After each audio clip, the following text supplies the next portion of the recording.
This dedication, professionalism, and sacrifice of our service members engaged in Operation Epic Fury and those stationed around the world. I support the President's decision to carry out this operation. I believe it had to be done to protect Americans and our allies in the region. I recognize that some of my colleagues do not share that view, and we will engage, I'm sure, in a healthy debate on that issue in the days and the weeks to come. In the interim, we should all work together to ensure our service members have the resources and capabilities they need to successfully carry out their missions. Toward that end, today we are meeting to examine the state of our industrial base and how we can best position it to fully support our warfighters. Peace through strength starts in our factories, our depots, and our shipyards. But we lost sight of that after the Cold War. Over the last 30 years, our defense industrial base consolidated and atrophied. Skilled talent left the workforce, leaving hundreds of thousands of defense manufacturing jobs unfilled. Excessive regulation pushed small businesses, startups, and private capital out of the defense business. And inconsistent demand signals discouraged prime contractors from investing in production capacity. As a result, our stockpiles of critical defense articles have fallen to dangerously low levels. And the very allies this administration is demanding step up must wait years for American weapons need to shoulder greater responsibility. While America allowed critical manufacturing capabilities to erode, China did not. China's shipbuilding capacity dwarfs ours. They are outproducing us on ships, drones, and munitions, and they have embedded themselves deep into our defense supply chains. The consequences are clear. There are growing doubts about our ability to sustain a protracted fight against China, and that's unacceptable.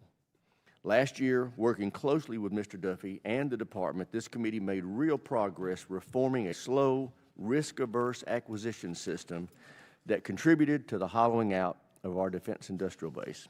But acquisition reform alone is not enough. That's why this committee is making revitalizing the defense industrial base its top priority for this year's NDAA. We must invest in domestic reindustrialization and skilled patriotic defense workforce, from welders to machinists to engineers. We must provide certainty to the industrial base through expanded use of fully funded multi-year authorities. We must end our dependency on China for critical minerals and materials.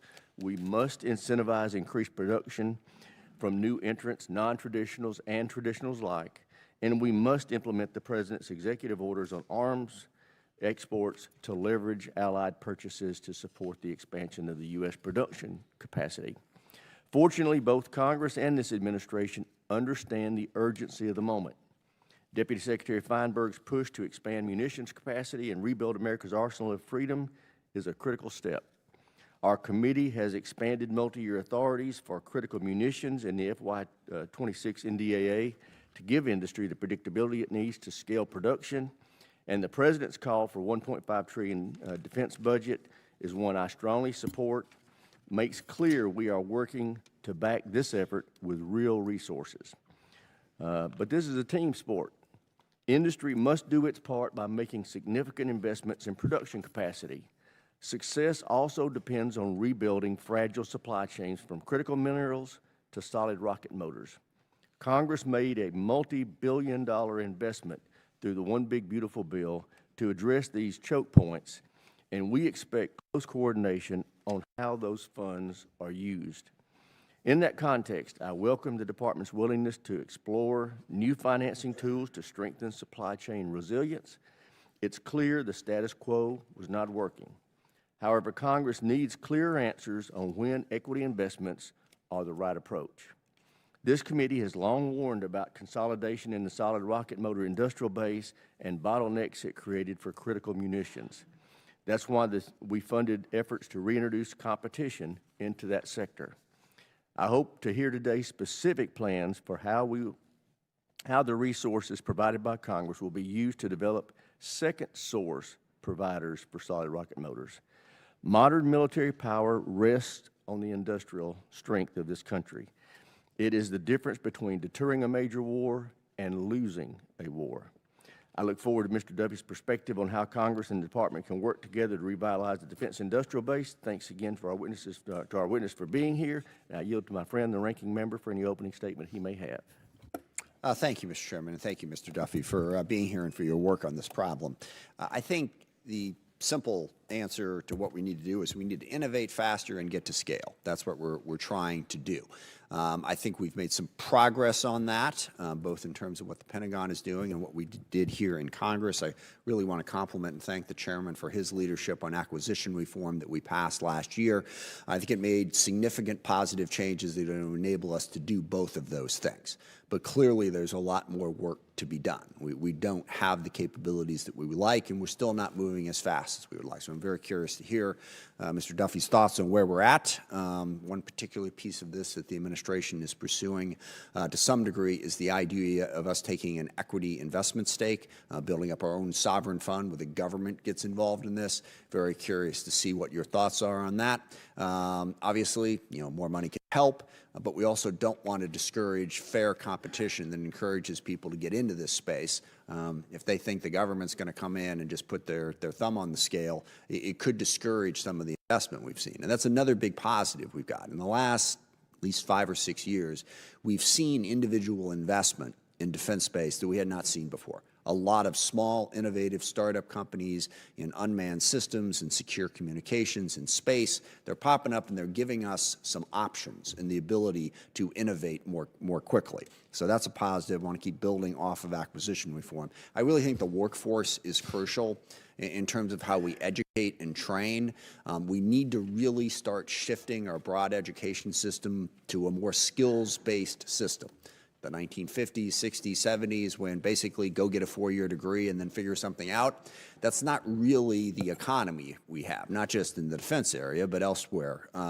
We need to create situations where we can help people get the skills development training they need early in life, late in life, whenever they need it, because that workforce is going to be crucial to meeting our industrial base needs. The other big part of this is that the chairman alluded to is partners and allies. I mean, things have changed, and I think we need to recognize this.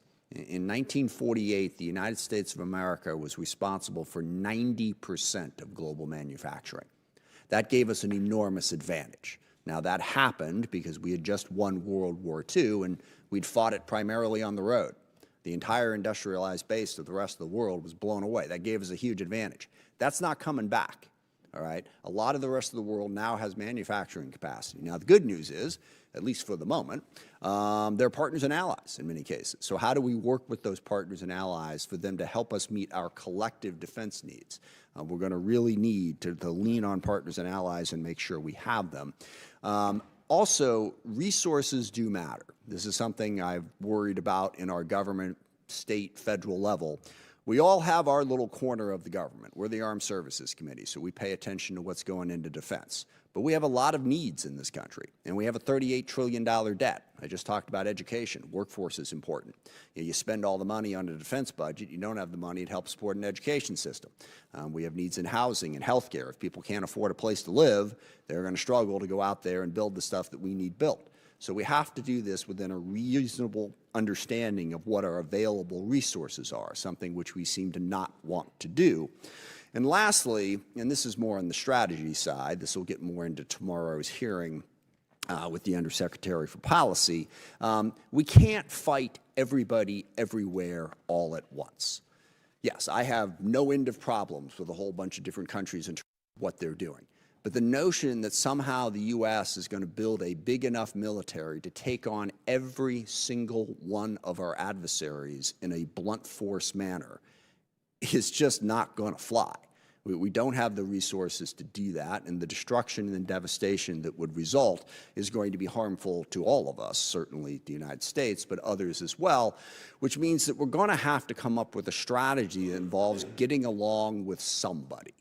I mean, I'll leave it up to Mr. Colby, I suppose, to tell us who those somebodies are.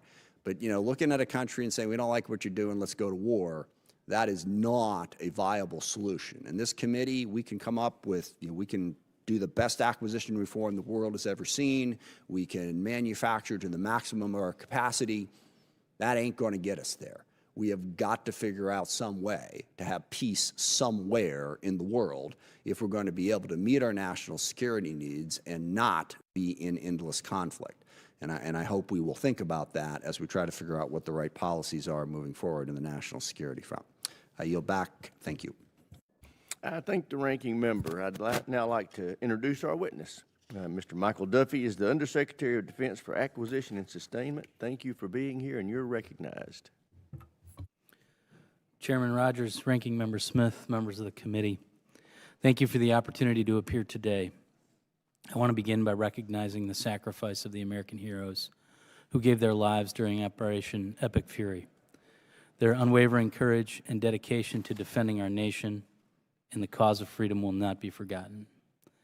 Their sacrifice is the foundation upon which a safer future is built. Let us honor them today, not just with our words, but by rededicating ourselves to the values they defended and strive to be worthy of their immense sacrifice with our devotion to building a joint force and industrial base that preserves American military strength.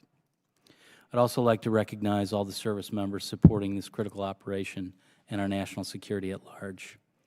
We as a nation owe them and their families immeasurable debt of gratitude. Thank you for inviting me here today to discuss the state of our nation's defense industrial base and for your leadership on driving this discussion. We've made great progress, as the chairman and ranking member indicated, in large part because of the work the committee had done to support the FY26 NDAA, the acquisition reform initiatives, and the multi-year procurement authorities we've been able to act on quickly. I appreciate your focus on this critical component of our national security. The global security environment is increasingly complex and volatile. A robust, resilient, and modern defense industrial base is not a luxury. It is a strategic imperative. The defense industrial base will determine whether we can deter our adversaries and, if necessary, fight and win the wars of this generation and the next. Our goal is to win without fighting. An industrial base worthy of our men and women in uniform will be a critical enabler of that.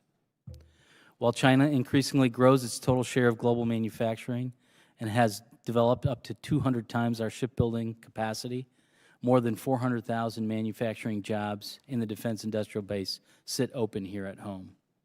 Revitalizing the defense industrial base is a generational challenge and a priority in our 2026 National Defense Strategy.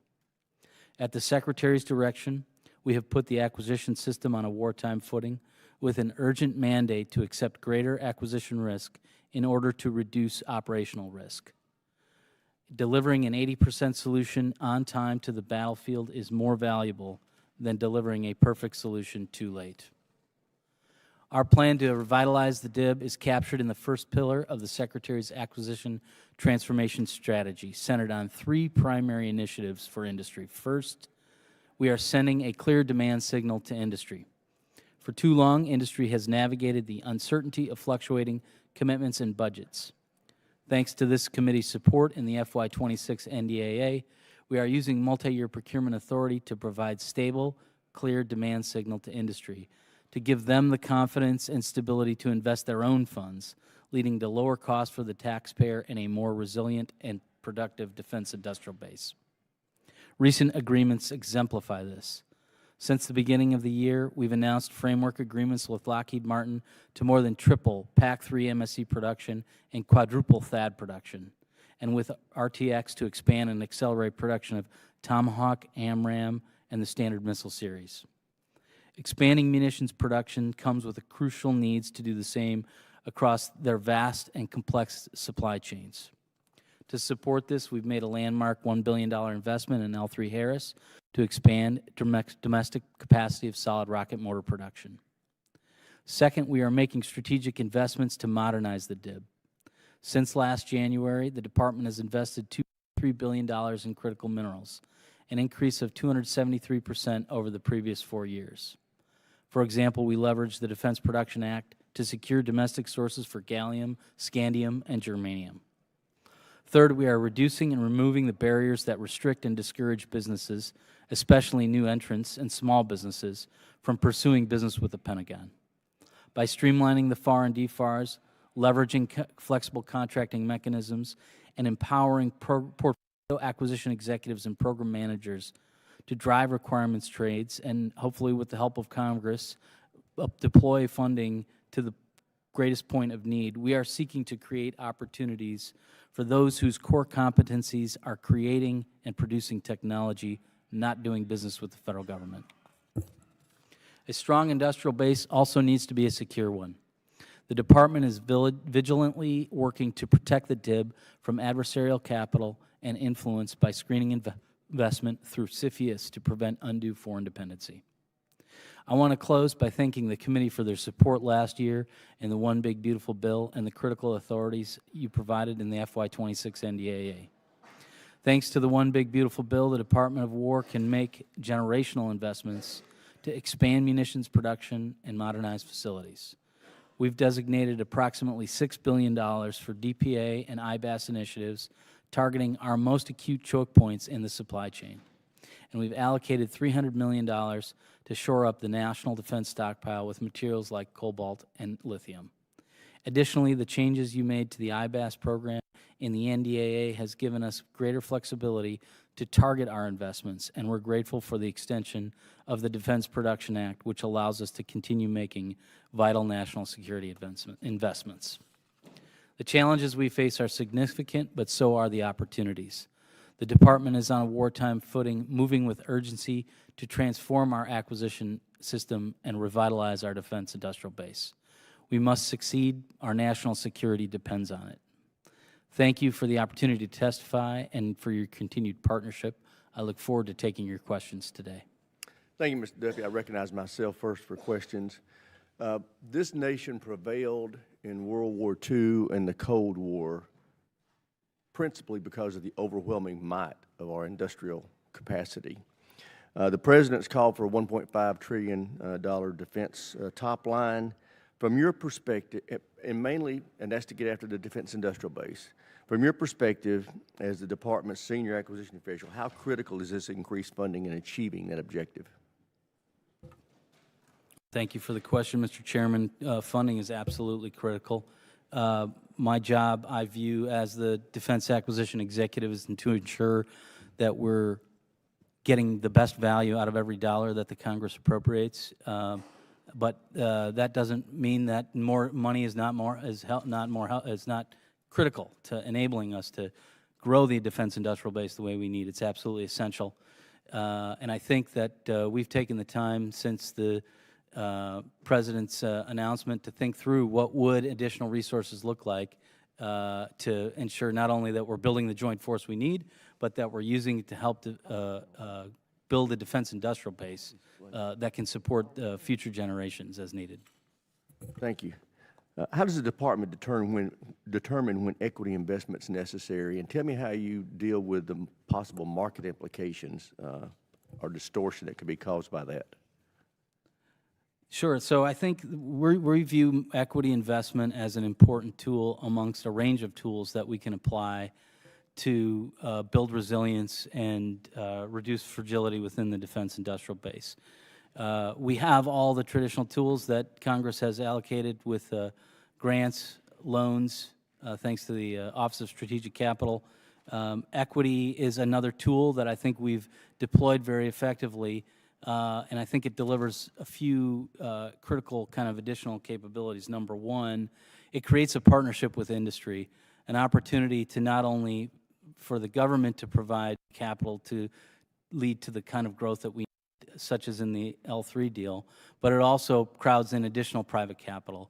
Part of that deal was for L3 to put their own billions of dollars against what we saw as a very high demand for growth within the solid rocket motor industrial base. And by making that investment and attracting the additional capital from L3, we were able to create multiples of leverage of that of the government's investment. Secondly, I think by incentivizing or by creating a circumstance where the industry partner puts their own skin in the game, it creates better incentives for them to optimize their production capacity, which I think has been severely lacking in the defense industrial base. We haven't seen the kind of investment that we need in terms of modernizing manufacturing, developing the workforce. We believe in equity investment in some cases, in many cases, in partnership with additional private capital, creates that incentive for better attention to how those dollars are deployed to expand our industry partners' capability. And finally, I think it's a good value for the taxpayer because a grant is a sunk cost. That's been the traditional way that we have stimulated growth. With equity, there will be an exit, and that funding will return to the taxpayer, to the government. And so, that is inherently, I think, a positive for the taxpayer and the government in terms of stimulating growth while seeing a return on that investment. We want to make sure that you not only have the resources you need, but also that red tape and regulation are not undermining the development of the DIB. Have you identified any specific regulations that are inhibiting industry's ability to surge production capacity? Sir, I'd like to get back to you on that question. I think we're, thus far, we have been working through issues that I don't think require additional support, given the flexibilities you've provided.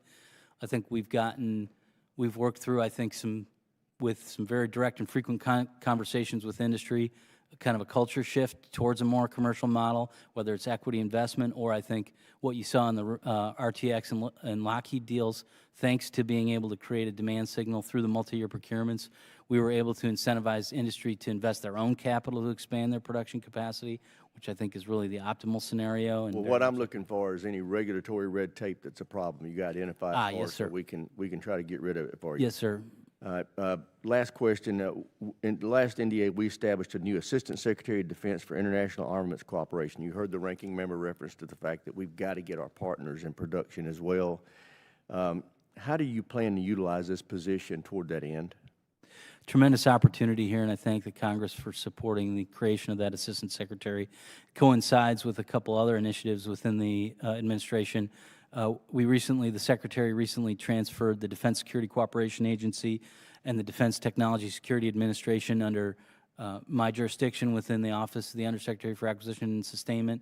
I think that creates a great opportunity because as we're looking to fulfill foreign military sales orders or to create a more integrated industrial base in with international partnerships, the point of execution and the capacity of our production are key inputs to being able to define what's in the art of the possible. For us to be able to understand what is the pipeline of foreign military sales and the forecast for potential, and use that as in our conversations with industry to drive up productivity, I think is a very powerful tool that we look forward to utilizing. Thank you. I recognize the ranking member. Thank you. Thank you very much. We've talked about a lot of different, we've talked broadly about the needs in terms of we need to produce more. There's a lot of different things that we're working on, a lot of different systems. What would you identify as the top 2 or 3 priorities where we really need to dramatically increase the production of X? Well, I think we definitely have needs to increase the production across the board, as you said. I can tell you my focus has been, since I got in the job in the summer, on that munitions industrial base, ensuring that we're, and I think the deals have been a great step forward in that. How many munitions are we talking about? Dozen? So the deals that we rolled out in January would increase the production of Patriot, for example, from 650 a year to 2,000 a year, tripling the production capacity. And I think you see similar kind of multiples across the targeted munitions that we prioritized. But we're not stopping at examining those. We're looking to partner with industry across other areas. And I think, F-35 parts would be another example where we need to ensure that we've got adequate both resource funding and industrial-based capacity to make sure that we can supply the needed parts for the F-35. I asked the question for the reason we're going to have to make choices in this. And that's something we struggle to do, but we can't do everything. And I think as we move forward looking at the budget, this committee, the Pentagon, we're going to have a more serious conversation about what we can do and what we can't do. And towards that end, we need to look at some of the larger systems that we're talking about. I have concerns about Golden Dome, but at least most of what's going into that is stuff we're going to need one way or the other. I mean, how that works out, I don't know. But on the shipbuilding side, I just want to register my profound concerns about the $30 billion battleship that we're talking about. We have got to make choices. And it's not that I wouldn't love to have a $30 billion battleship. I'm sure that would be cool. But how does that affect our ability to buy all of these other critical munitions that we're using day in and day out? I want to see from Congress, it's Congress as much as it is the executive branch, us make some choices instead of just starting down 1,000 different roads, and when half of them don't pan out, we've wound up wasting a whole bunch of money. Those types of choices are really going to need to be made. Last area of questions is on the procurement side. As I mentioned in my opening statement, we have a lot of companies making investments in new technologies. We're doing a lot of R&D. The one consistent complaint that we hear from them is, okay, we do the R&D, we get a product that you want, and then it takes forever for you to buy it. And that really discourages investment. I know we made some changes last year with the acquisition reform to try to get after this problem. What would you say is the key to enabling us to make those purchasing decisions more quickly so that investors can see a return? As they say, they don't mind if the answer is no. But if the answer is yes and they still don't get the money, that's going to push them away from making the investment. Even if they win, they lose, they can't do that. Well, I appreciate your focus on this topic. I think every dollar spent by private industry to advance technology or to scale production that the Pentagon or the federal government does not have to spend is a dollar earned for us towards national security. And I think we need to approach this explosion of private sector investment with that in mind, that we number one, of course, the primary purpose here is to ensure that we're acquiring capability that serves the warfighter. I think that we've got tremendously innovative companies that are building those things. And so I think the second thing is we also want to make sure we don't squander this moment where we have this explosion of private investment to ensure that it's being leveraged to the benefit of the warfighter. I would say that in my exploration and discussion of where the challenges are, I think that the acquisition transformation work of empowering the portfolio acquisition executives is a step in the right direction, because what we need in the system is flexibility. And I think the old system where you had rigid structures of programs that were trying to meet rigid requirements gave no flexibility within the system to say, oh, this is a great technology that we should figure out how to reconfigure our requirements or reallocate our resources so we don't have to wait for the entire 2-year cycle to have the authority and the budgeting to do that. Let me just end on that note of agreement. Programs of record, requirements, those are the things we really got to slash and go after if we're going to be able to innovate more quickly. Thank you, Mr. Chairman. Thank you. Gentleman from South Carolina, Mr. Wilson is recognized. Thank you very much, Chairman Mike Rogers. And indeed, Mr. Secretary, what you're doing is so important to peace through strength.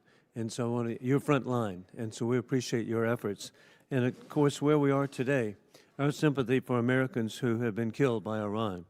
And Iran has been at war against the American people for 47 years, killing and wounding thousands of Americans. Every Envoy Steve Witkoff has exposed just this week that in negotiations last week that the Iranian negotiators boasted that they can produce 12 nuclear bombs.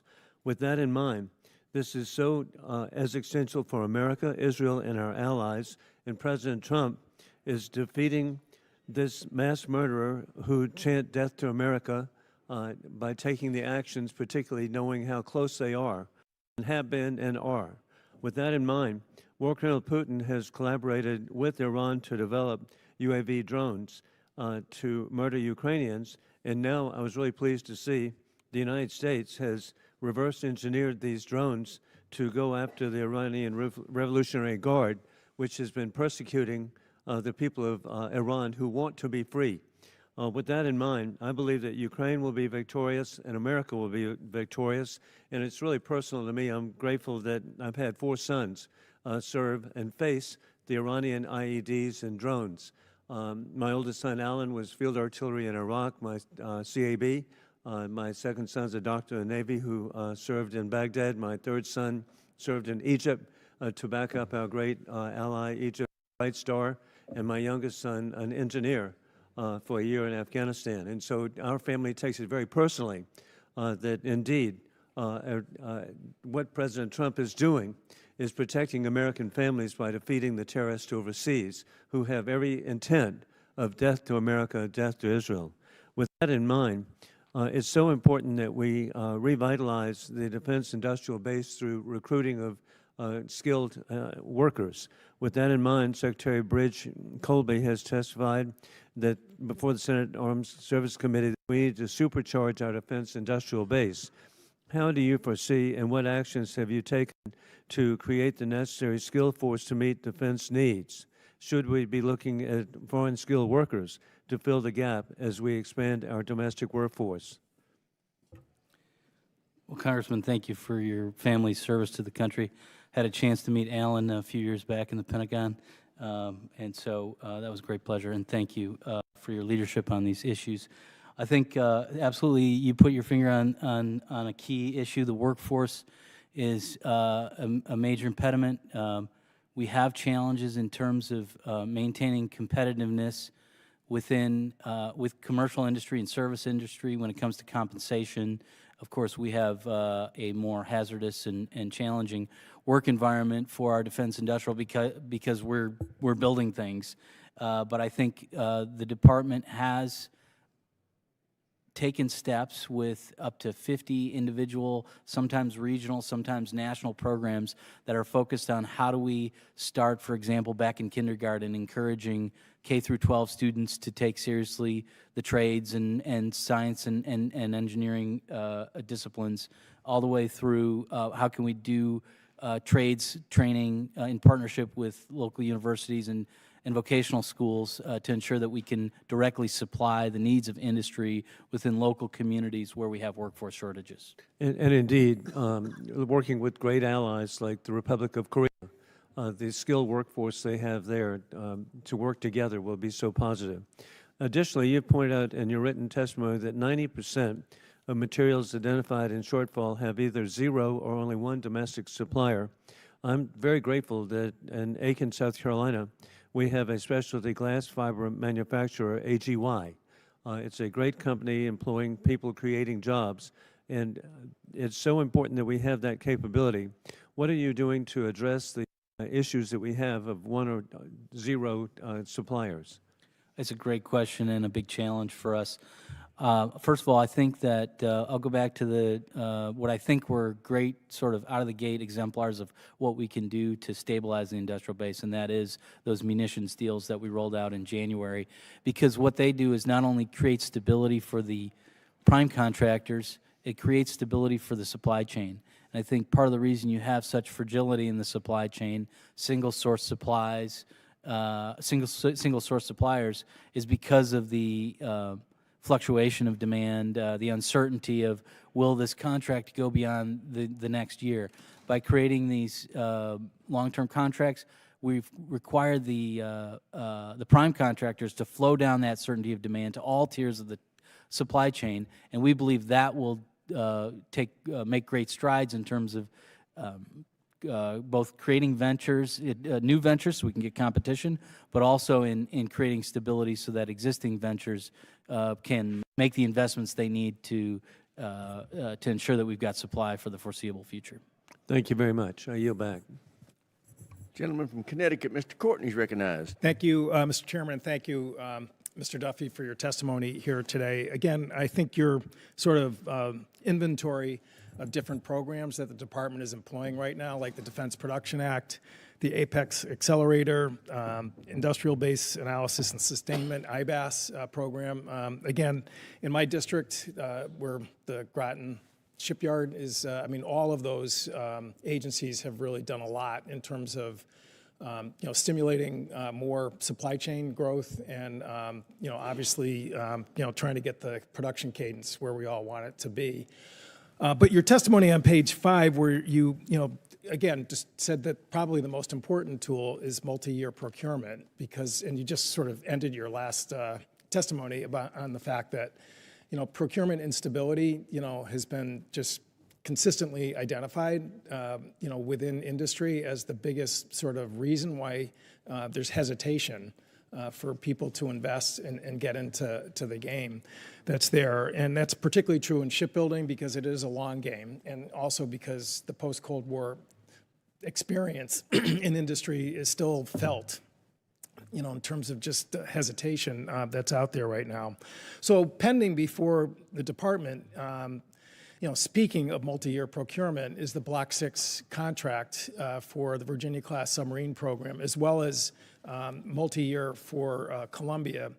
This committee authorized those contracts in 2023, and it's very late in terms of executing the contract, and it's something that people, and again, I interact with them a lot, watch like a hawk in terms of, so again, unlike battleships, which, you know, last one was launched in 1944, there's no question about submarines in the 21st century that's there. There was complete bipartisan consensus by and large on that point.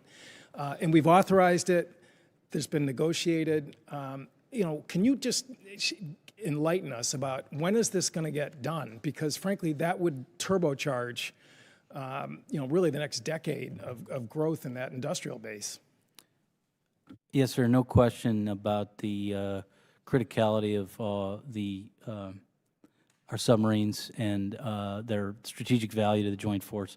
I'm aware that we are very close, and I'm also aware of the urgency to get that done. So we're working in partnership with the Navy to continue to drive that to conclusion. I'm sure you're already aware, but we'll work to keep you aware to when we think that will conclude. But I know we're actively working towards that. Thank you. And, you know, again, in terms of, you know, other interested parties in this, you know, the president in October said full speed ahead on AUKUS. Australia has come forward and invested $2 billion in the U.S. Treasury to help with our industrial base. That Block 6 cohort of submarines is precisely the subs that really would be sort of in line in 2032, 2035, and 2038 per AUKUS that's there. So as I said, this is really something that is the next decade at least. And I know some of my friends on the other side agree 100%. Mr. Chairman, there's an article in the Wall Street Journal, again, about this submarine contract, which again, I would ask be added to the record. Without objection. Thank you.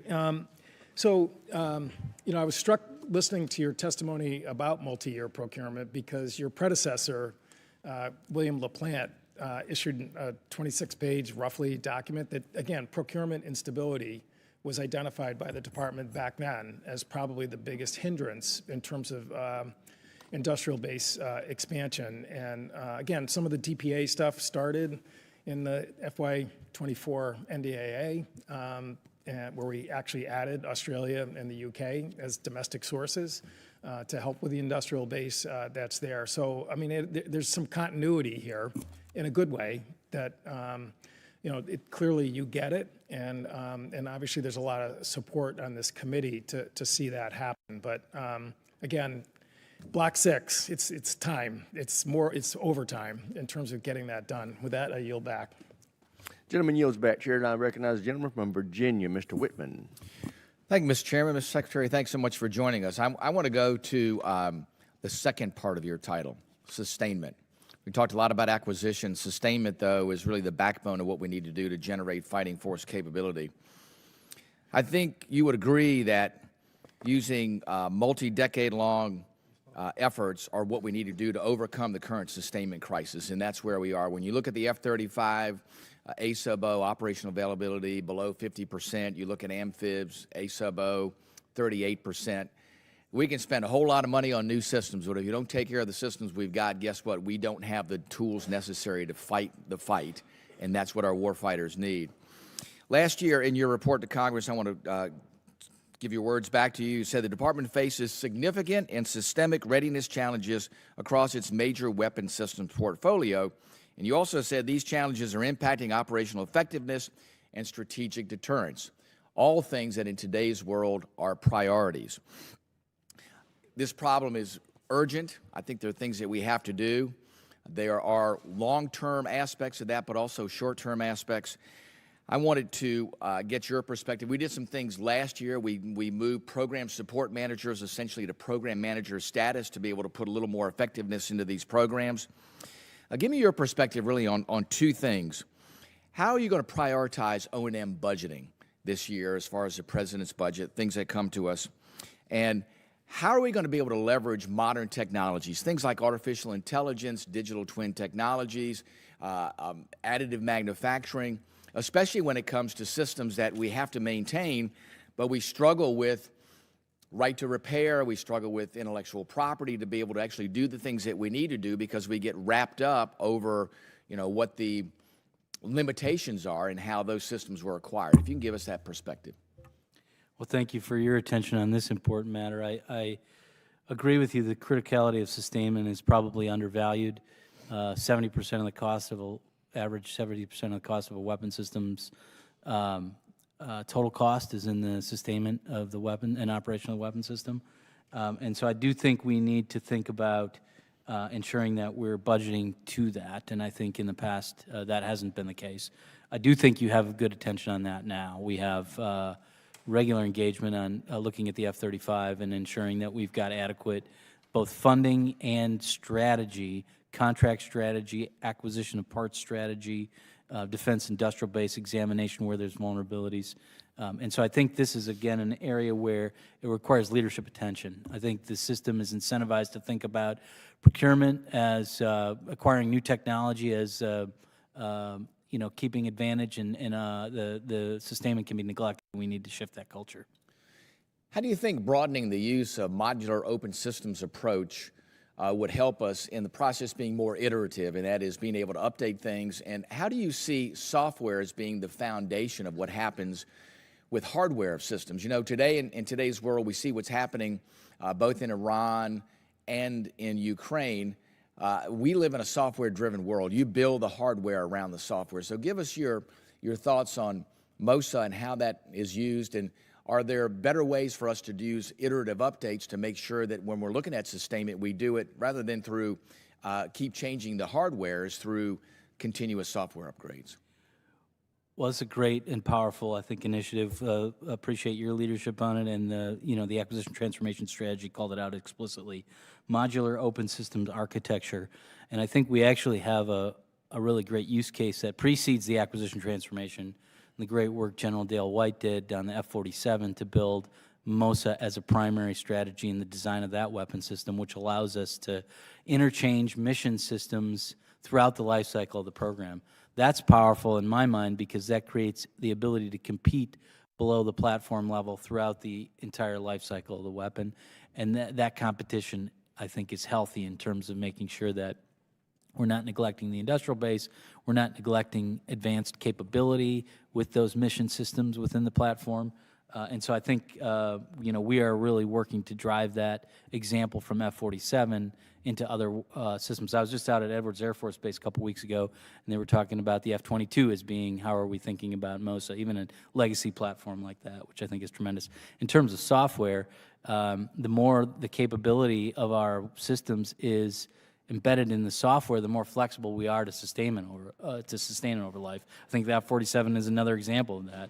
A lot of the hardware in the system, I think, can endure while we're upgrading software and making a difference in the capability of the platform. Thank you, Mr. Chairman. I yield back. Thank the gentleman. Chair now recognizes Mr. Norcross. Thank you, Chairman. And I want to go back to one of the first statements you made. You mentioned 400,000 open jobs, industrial base. That's a scary number given what we're facing. And what we've done in last year's, quite frankly, in the last few NDAAs to take care of the acquisition reform. There are a lot of things that connect many of our contractors who build our greatest platforms, whether it's the F-35, what will be the 47, our ships, have a common theme, which happens to be the longest lead item on the sheets, the human side of the skilled people, whether engineering or those who build it. It's the longest lead item. And you touch base on a couple of innovative programs, the MIR program that starts at a younger age. In many ways, we're fighting for that next generation of worker who unfortunately have come through a pandemic and learned they can do a lot of that from home. Well, you can't build ships, you can't build planes, you can't build the next generation from home. Over the last few years, the Department of Defense spent $6.2 billion working to attract that next generation into our armed services. That's great. There's many ways to serve your country. And the suggestion would be to incorporate one way to serve your country is go to work for the defense industrial base. We're fighting not only for that individual, but more importantly, you're fighting for their parents, who is instilling in their next generation, many of you got to go to college whether you want to or not. Now it's starting to change a little bit, but we have to put the value. The ones that go to work each and every day might put a pair of work boots on and gloves to build it. So how do we attract on a national basis that we need you to help our country, and you can do it more than, or if you want to, put it in a uniform one. How do you get to the nation as a whole? Well, thank you for your leadership on this issue. I think an initiative that, I think there was recognition in the leadership of the Pentagon on this problem last fall, and you may have seen coverage in the last 2 months that the Secretary himself has gone out to visit the industrial base and companies, both traditional and non-traditional, to speak to the workforce and to thank them for the work they're doing to stand behind the warfighter and build the capability that he or she needs in order to make sure that we can prevail in any conflict.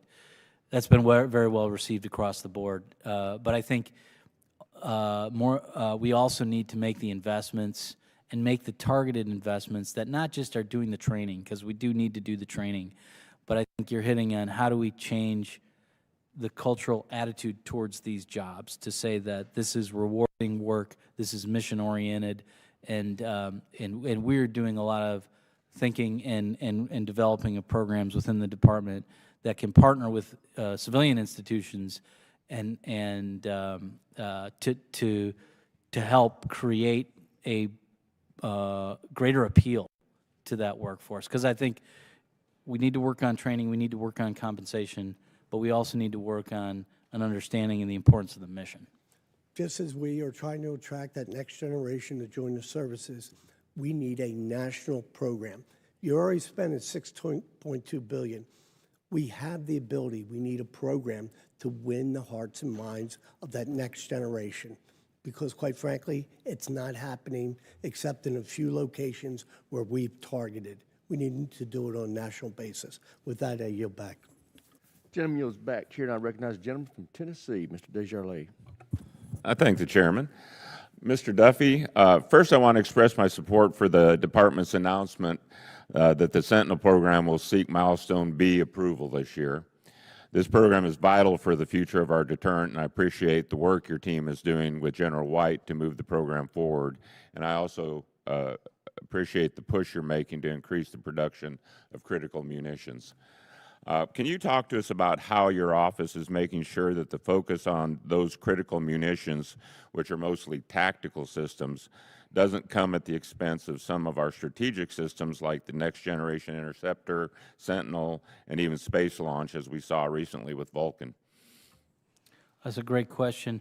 You know, one of the things that we also highlighted in the acquisition transformation strategy was what we call a direct-to-supplier strategy. So I think you're putting your finger on the fact that there's a common set of components in not just across the tactical systems, but the strategic systems like solid rocket motors, and then going a level down into what are the ingredients that build a solid rocket motor. How can we ensure that the nation has an ample supply to support growth across all of these systems? And so we're employing this direct-to-supplier strategy so that we can engage. For example, the L3 deal is an example of how, where we have a cross-cutting supplier that has supplying multiple systems, that we're thinking not just about the prime level, but about what is the adequacy of supply at the sub-tier level, and where we need to, as a department in partnership with industry, engaging those suppliers directly. You kind of stole my second question there, because I was going to say, now that the department has made an investment to support the incumbent solid rocket motor industry or industrial base, what specific plans does your office have to support development and qualification of second sources for solid rocket motors for those same critical munitions? So you kind of answered it, but maybe you can elaborate. Sure. So I think we understand the Congress's views and agree with the fact that there's a need for second sourcing. That's just a principle upon which we're building the entire defense industrial base revitalization effort, is ensuring we've got competition. The L3 deal was driven by the fact that we need supply now, and oftentimes, unfortunately, between qualification, certification, building a workforce, building a supply chain, we want and will continue to pursue second sources, but we also want to make sure we get speed and volume and growth, and the L3 deal gave us that while we continue to pursue second sources in solid rocket motor industry. Okay. Finally, we've been trying to have a conversation with your office about the Next Generation Operational Control System, or OCX. So far, we haven't had much luck. Can you help me get that on the books? Yes, sir, I'd be glad to. Okay, thank you. I yield back. Gentleman from California, Mr. Garamendi is recognized. Thank you, Mr. Chairman and Ranking Member and my colleagues. Secretary Duffy, I appreciate your being here. You got a large portfolio and a lot of work to do. I'm curious, we're at war, so maybe the Department of War name is appropriate. In the preparation for this war, was there an analysis done on the rate of use of munitions of all kinds? And if so, given the current conduct of the war, which is by the President's most recent, it's going to ramp up. So how are we doing on munitions first? All of them, from defensive, air defense, as well as offense. And after you've told me how we're doing, did anybody think about this before we started the war?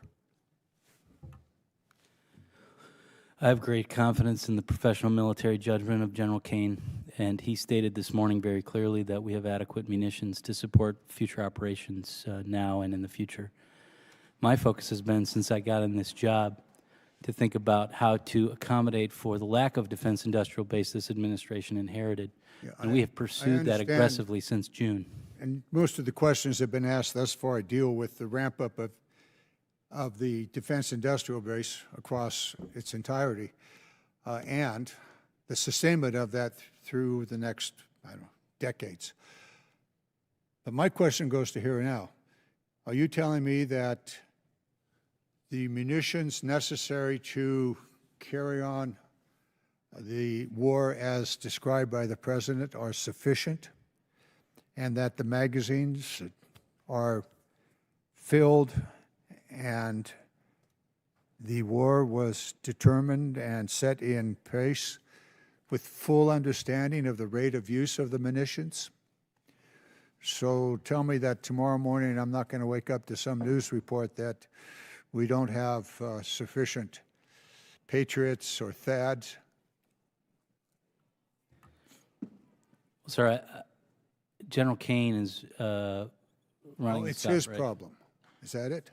No, it's not his. No, it's not his problem. It's his judgment, and he expressed that very clearly this morning.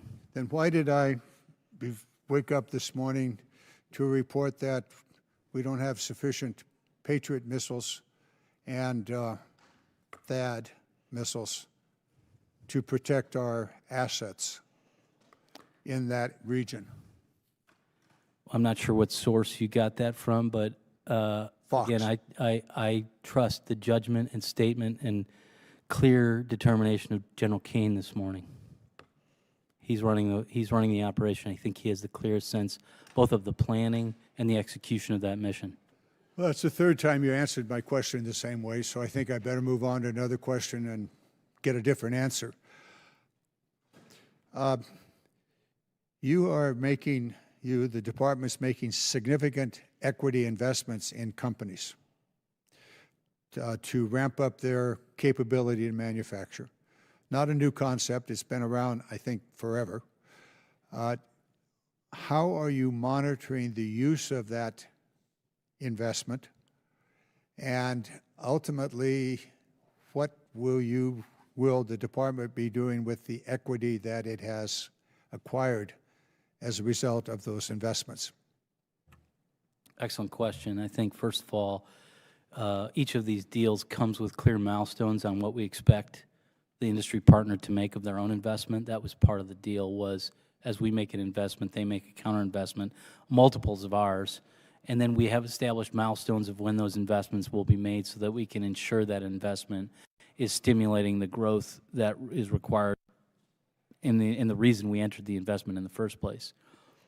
During the course of the investment, we are looking this as an economic stake in the company. We are not pursuing control. We are actively trying to bifurcate. Excuse me, I'm just about out of time. This entire area of investment and where the money goes, how it's being used, and ultimately what the Department of Defense will do with its equity investment is of interest to me. I would appreciate a specific readout on how you're monitoring it and ultimately what the department intends to do with the equity investment. Mr. Chairman, I thank you very much for the time. Gentleman's time has expired. Gentleman from Florida, Mr. Jimenez, is recognized.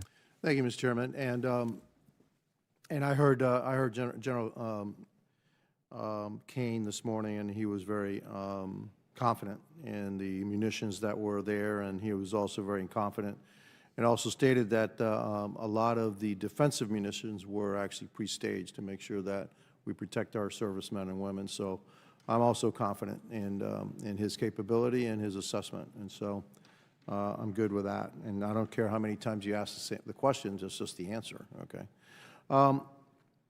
Have we ever done any analysis of the difference in cost, say for the same system, for the Chinese and us? And I would assume that it costs us more to acquire the same system than it does the Chinese because of labor costs and all that. Am I off on that, or am I correct? So I haven't done the specific analysis, but I can speak to the principles of why I think that your statement is correct. I mean, one, they employ a command and control government where civil military fusion, where they compel their entire economic enterprise to support on an as-needed basis, and so those are tools we don't want to apply, and state subsidization, I think, is another a tool that they apply. So can I hate to interrupt you, but I only have a certain amount of time. So do you have a roundabout figure for every dollar that they spend is equivalent to how many dollars that we spend? Sir, I do know that figure. I believe I've seen that figure. I do not have that figure, but I think it's an important one to understand what is the purchasing power that they have versus we have for each. So they spend $300 billion. What's the equivalent of that of American dollars? Is that $1 trillion American? Are they spending basically the same as we are? I hesitate to wager a guess on it, but I think that it's probably a multiple. Yeah. Good. I'd like to have that figure so that we know exactly, because when they say they're spending $380 billion or whatever equivalent, and say, well, gee, we're spending $1 trillion, but it could be that $380 billion that they're spending is equal to our $1 trillion. Okay. The only way that I think that we're going to bring this back, balance this out, is through automation. So are we making investments in artificial intelligence and robotics so that we can manufacture at a much cheaper cost and a much more rapid pace? Are we doing that, and are we leading that charge? I agree with you 100%, not only to manage cost, but as Congressman Norcross mentioned, our deficiency in skill. As much as I'd like to make sure that we have the workforce by enhancing our workforce, we may also need to think about how do we decrease the demand for the workforce if we can't fill it by pursuing automation and without inhibiting our great workforce that makes sacrifice every day to build weapons for the warfighter. But yes, we're pursuing additive manufacturing, we're pursuing automation and robotics, we're pursuing the application of artificial intelligence. But I think the great news is we're seeing a lot of that invested independently of the department by private sector investors who are seeing these problems and bringing solutions to us, which is the model we want to see across the defense industrial base. So leveraging that, I think, will allow us to maintain our advantage in that strategic competition. What are you doing in order to speed up the development and the deployment of weapon systems? I mean, some weapon systems take decades to develop and then deploy, and in today's battlefield, I don't think that's sufficient. I mean, we're going to have to adapt a heck of a lot faster, and as we learn on the battlefield that this system works, that system doesn't work. By the way, what's your countermeasure? How are we going to counter their countermeasure? What are you doing in order to speed up that process? Well, that's, I would say the acquisition transformation strategy and the leadership of the Committee on Driving the SPEED Act into the NDAA covers a whole range of initiatives that we're pursuing, but I'll highlight a couple. Number one, in the near term, under the Deputy Secretary's leadership, we've created a program called the Business Operatives for National Defense. We've been able to attract talent of retired executives across commercial industry who bring tremendously valuable, transferable skills. For example, automotive manufacturing, leaders of automotive manufacturing, global manufacturing operations, coming into the department and our defense industrial base partners to examine, are we up to scale, up to speed on the latest, most modern ways to manufacture so we can introduce automation and additive manufacturing. This is a near-term opportunity to think we're really getting some gains on in the shipbuilding industry and the munitions industry. But there's a whole other range. I think I'll just touch on one more because I know we're short on time, but the ability to, I think, convert to a commercial model, both from a commercial first standpoint, where we can pursue where the commercial industry is better incentivized to have efficient means of production and bring that into the defense industrial base. And then also bringing that commercial model through thanks to the committee, the multi-year procurement, and enabling and empowering the industry to make their own investment, put their skin in the game, and really own the efficiency of production, I think will get us great gains. Thank you, Mr. Chairman. I yield back. Gentleman from Pennsylvania, Mr. DeLuzio, is recognized. Thank you, Mr. Chairman. Undersecretary Duffy, do you have the dollar value of munitions we've expended so far in this war with Iran? I do not have that dollar value. When do you expect you'll have that? I understand each day it's rising, but at what timeline do you expect to know that? I don't know. I believe that the folks that are expending the munitions have the best calculus of that. I don't know when that is available. Presumably, for folks watching at home, there is coordination with your side on the acquisition for replenishment, replacement. So is there communication across the departments that you know the needs for the branches here? We've been working this problem set on munitions supply long before this conflict. And while it's certainly useful for folks within the department to know what that level is, my job is to maximize our production independent of our supply. And I think knowledge of our supply wouldn't make me go faster. We're going as fast as we possibly can. Are you part of analysis or discussions about the speed at which we can replenish what is being expended right now? Every day. I'm not going to ask about the burn rate given our open setting here. I think we need to understand in a more classified setting what that burn rate is, but is that analysis being done? Has it been done? Well, so we are driven by maximizing the production capacity of our defense industrial base, independent of expenditure rate. We were focused on maximizing our production rate a week ago, 6 months ago, and so that is the crux of our conversation to say, how could we maximize the defense industrial base's ability to produce a full range of weapons, and what are the tools we need to put in place to empower them to do that? I'll ask a very specific question, and I understand your part of this is the acquisition, but is there analysis being done about the pace of our ability to replenish what's being expended? I don't want the details in this setting. I'm asking if that analysis is being done. Yeah. I know what I focus on every day, which is how do I get the accelerator to the floor on our defense industrial base's ability to produce these and acquire them. And that's, that's what's driving the conversation right now is how do we get the growth that we need out of the defense industrial base to ensure that we are prepared for the fight of the future. So I want to ask about the 3 F-15E variants. As I understand, we lost $100 million price tag. Is that generally about right for each of those? I don't know offhand, but that sounds approximately correct. It's not a trap. I'm just curious.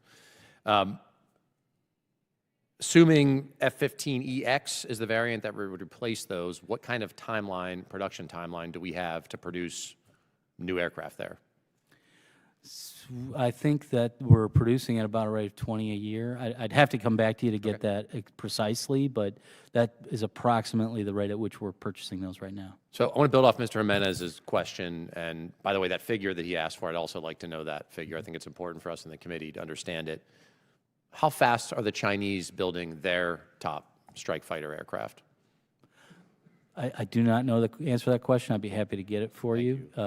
It is an important factor. And look, they're different platforms. We have different capabilities. I'm not saying they're the same, but if they're cranking out 10 for every one we're cranking out, that matters. That's something we need to understand in this committee. I agree. Okay, thank you. Last piece, a little bit of time I have. You mentioned it on pushing the defense industrial base as fast as possible on munitions, and that certainly predates this war and our concerns in this committee. The industrial base has gone, it's been too slow, it's heavily consolidated. I think there's bipartisan concern here. What more authorities or tools do you need from us to get our defense industrial base doing what they need to do for our military? Well, I appreciate the question. I think the way I'd answer it is we have, since the Secretary's speech in November and the passage of the NDAA, I've got a team of hundreds of folks within the department, across the military departments and within my office, who are aggressively pushing forward to implement as many of these initiatives as we can. My expectation is as we get to a place where we're encountering obstacles that we have not yet encountered, we're sort of keeping notes on that so we can come back to the committee and say, this additional authority would be helpful. I don't have that today, but we are keeping. Understood. And look, I'll make the point that I think Mr. Jimenez's ratio gets to. If we're spending 5, 6, 7, whatever the number, times as much, that's not delivering the kind of value to the American people that we need. And so that is a big part of this concern, certainly where I sit. And with that, Mr. Chairman, I'll yield back. Gentleman yields back. Chair not recognized. Gentleman from Louisiana, Mr. Higgins. Thank you, Mr. Chairman. Undersecretary Duffy, thank you for being here today. The authorities that you enjoy from the executive branch are vast, and Congress has empowered you as such, and we've authorized and funded a tremendous amount of reform regarding purchasing and acquisition and actual fabrication of our warfighting machines, the mechanisms of war that our warfighters require, and that indeed world peace requires, because we have a responsibility to project force across the world in areas of the world that are threatened by war, whereby we can quell existing threat or extinguish active threat. So we have a hell of a responsibility as a nation, and we believe as a Congress, as a Republican majority Congress, we believe we have empowered you. And I don't think there's any new legal authority or legislative writ that's required to pass through this body in order for you guys to get the job done. And I hope you have your foot on the gas regarding procurement, contracting, streamline, and actually getting the mechanisms of war manufactured. Under 10 U.S. Code 4811, the Secretary of Defense is required to develop a national security strategy for the national technology and industrial base based on prioritized assessment of risk and challenges to the defense supply chain. And under the Defense Production Act of 1950, which was reauthorized in 2018, the President has the authority, a number of authorities, to influence domestic industry in the interest of national defense. So there's a broad spectrum of authorities that you enjoy. Now, the maritime industrial base, which I'm going to focus on here and ask you a question about. The maritime industrial base, good sir, does not fail because of lack of capability. These guys have been performing for 200 years, man. Some of their companies go back 3 or 4 generations. They fail or risk failure because of instability. Most of that instability is a result of the kind of things we're asking you and your people to fix. So in South Louisiana, this is true, but across the country it's true as well. Small and mid-sized shipyards, they can hire and train and invest, but they cannot survive repeated stop and start cycles caused by continuing resolutions out of this body, delayed awards, shifting procurement profiles, etc. Because when production breaks down, when it stops, those smaller maritime industries and shipyards, they lose their skilled workers, the suppliers shut down, and ultimately costs go up, so it breaks everything down. So I'm going to ask you, beyond multi-year procurement for major munitions programs, what concrete reforms is the department implementing to prevent production gaps in smaller programs? You know, I struggle to find another tool that is as effective as the multi-year procurement, because in our conversations with industry, and munitions happens to be the use case that we got after immediately as soon as I was confirmed from the top down, President, the Secretary, the Deputy Secretary, all committed to growing the industrial base for munitions. And we brought industry together and we said, tell us the barriers to your stability, your resilience, your speed. And we did get a lot of regulatory Not to interrupt, but as it relates to shipbuilding, and you stated you don't see, it's difficult to see another tool that's more effective than long-term contracts. I concur. That's a significant factor. Would you and your staff be receptive to my office communicating with you, good sir, regarding some other mechanisms that Absolutely. we believe, based upon our conversations with the industry, would effectively work and that you have the legal authority to implement? Would you receive that? Very welcome that, yes. My man's in the room. So Excellent, thank you. He's going to find your man. Thank you, Mr. Chairman. I yield. Thank you. Gentleman yields back. Chair, I recognize the gentlelady from California, Ms. Jacobs. Thank you, Mr. Chairman. Mr. Duffy, this hearing is about revitalizing the defense industrial base, getting innovative American companies to build for the warfighter faster, right? That's correct. So I want to understand how blacklisting one of the most capable American AI companies advances that goal. Last July, Anthropic signed a $200 million contract with the Pentagon and became the first frontier AI company to deploy on classified military networks. And by all accounts, warfighters love it. Gregory Allen at CSIS said publicly that DoD users love Claude and that its usage restrictions have never been triggered on a single government mission. The contract included 2 restrictions. 1, that Claude could not be used for mass domestic surveillance of Americans, and 2, that Claude could not be used in fully autonomous weapons. The Trump administration reviewed those terms and in July 2025 accepted them. Then, Secretary Hegseth demanded that Anthropic drop those provisions entirely. Anthropic refused, and on February 27th, the president ordered all agencies to stop using Anthropic, and Secretary Hegseth designated the company a supply chain risk, a tool Congress designed to protect against foreign adversaries who might sabotage or subvert defense systems. Mr. Duffy, as the Undersecretary responsible for acquisition sustainment and the health of the defense supply chain, 10 U.S.C. 3252 is an acquisition statute. DFARS is your responsibility, and industrial-based policy is your portfolio. Were you consulted before this designation was made? I was. Okay. And what was your recommendation? Well, I think, you know, the beauty of the innovative economy that we have is we have competition. And since this designation, we've seen competitive AI companies come to the table that are not willing to make demands on the department's use of the service they provide, which is critical for our ability to have the flexibility to employ the services and technologies in defense of the nation and the warfighter. So, Mr. Duffy, I hear you, except that almost every contract we have comes with these kinds of stipulations. So, for instance, defense contracts routinely contain privately imposed operational restrictions. Starlink restricts which countries can use its terminals, for instance. Fighter jets come with certification limits. IP clauses let contractors prevent resale of their technology. Contractual limitations on military use of technology are not unusual. They are the norm in defense procurement. And if the department objected to Anthropic's terms, it had straightforward options: cancel the contract, issue new DFARS guidance, write a clause requiring subcontractors to waive such terms within a set period. Did your office evaluate any of those less restrictive alternatives before the designation was announced?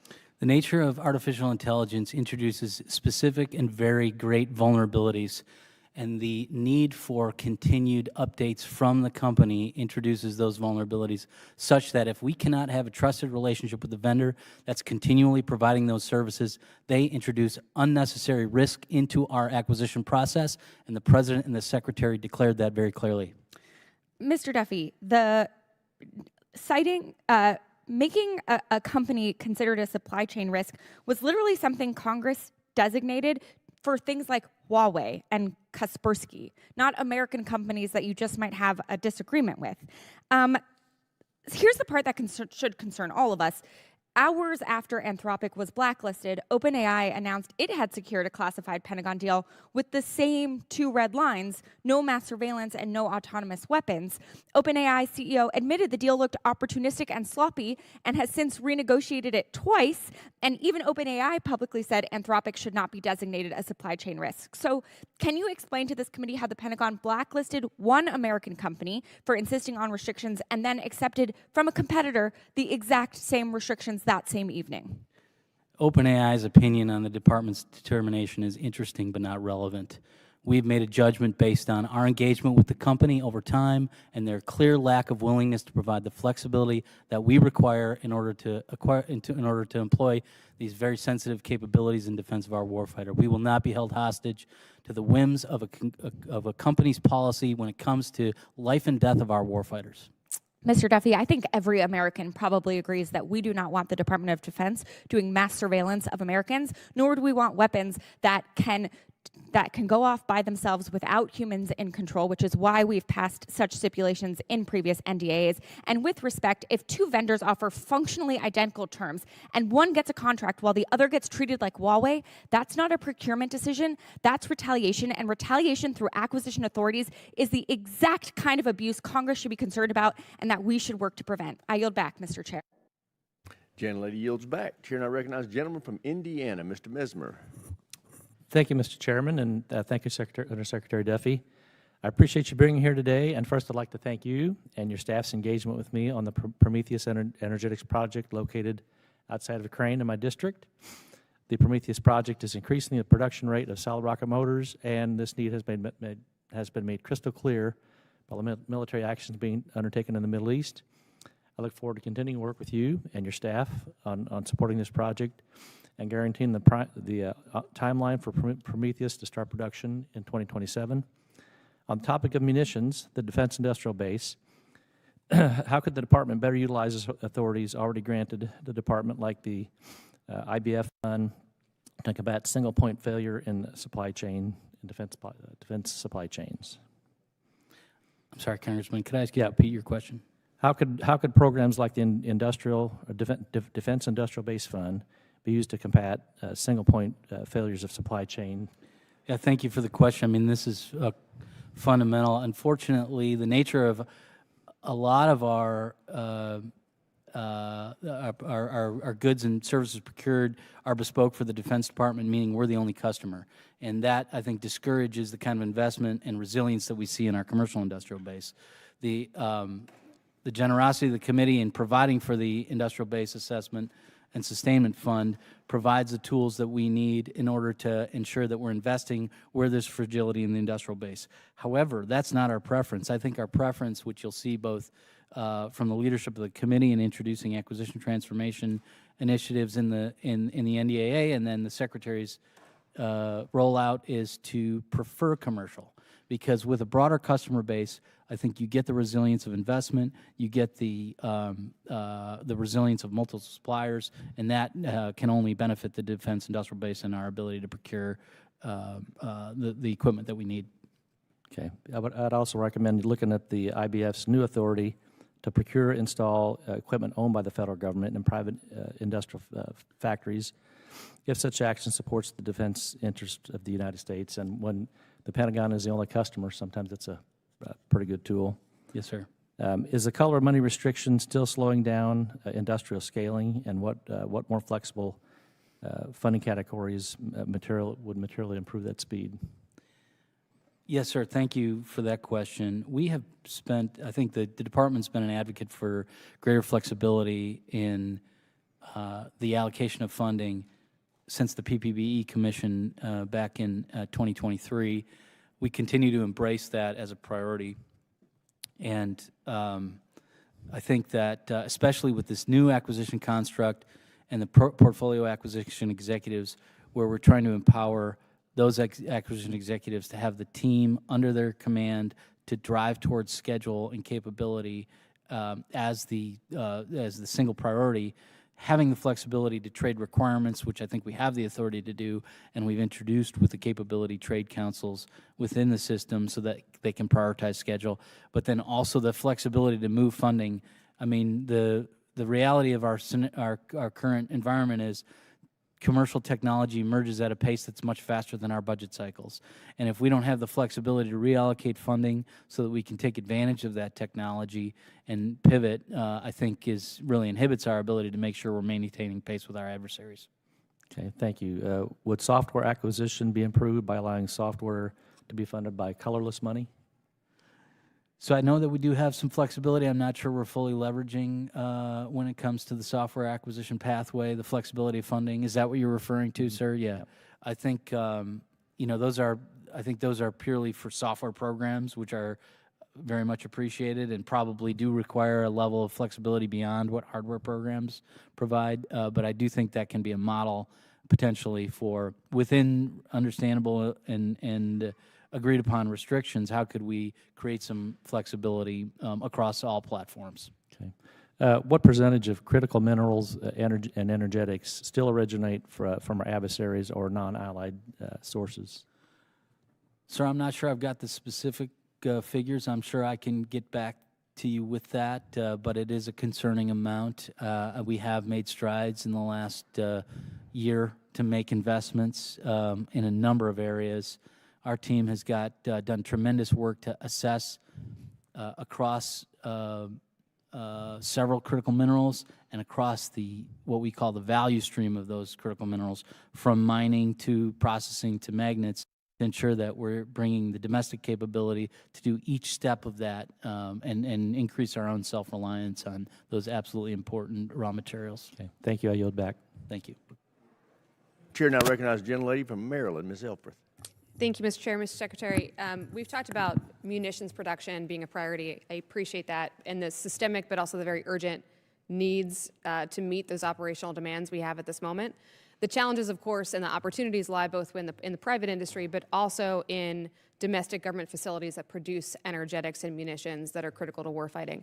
I'm thinking of Naval Surface Warfare Center Indian Head down the street in Maryland, and its energetic comprehensive modernization plan that includes some much needed MILCON dollars for a new contained burn pit, a new contained burn facility, and a new larger mixer.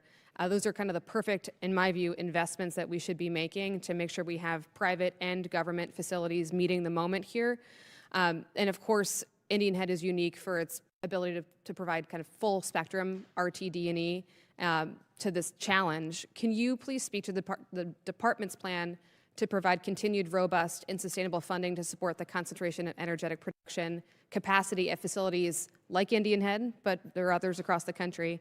And then I have a quick follow-up to that. Congresswoman, thank you. I can't speak to specific Indian Head initiatives, but I would be happy to in a follow-up if that's helpful. But I can speak to, I think, what we see as a tremendous asset for the department in the organic industrial base. And we recently had an investment that Hanwha announced at Pine Bluff in Arkansas. I think being able to leverage the government facilities that we have, the workforce that we have, the institutional knowledge they bring on handling energetics and other capabilities that are challenging to get growth in the industrial base is really an opportunity. And we see investment from private sector to enhance these facilities. Private sector brings in their expertise that I think the organic industrial base can benefit from. And so we're aggressively pursuing these partnerships because I think that it's a win-win for all parties if we can find the right partnerships. And I think the key to this is going to be a sustainable plan. So when we see the ebbs and flows of demand, that we're also having a sustainable supply side to this. And part of that is, I would be remiss if I didn't mention the hundreds of thousands of federal civil servants in Maryland, many civilian DOD folks who work at Indian Head who are experts in their field in this. And we can't lose that talent. I agree. From this space. Thank you. So I look forward to working with you if I could follow up with your team on those investments. I want to follow up, moving to similar issue of skilled workforce. Mr. Norcross's questions around a resilient industrial base includes and really relies on thoughtful and strategic planning for producing welders, pipe fitters, other skilled trades, as we, I think have great bipartisan agreement in the need to invest in shipbuilding. When can we, as this committee, expect a workforce development roadmap identifying projected labor gaps in shipbuilding and other critical sectors, and how your office plans on addressing that? And similarly, what you need from this committee to meet that? Well, thank you for your leadership on this issue. I'll consult my team and come back to you with our current work on that and what we see in the future as terms of requests or plans going forward.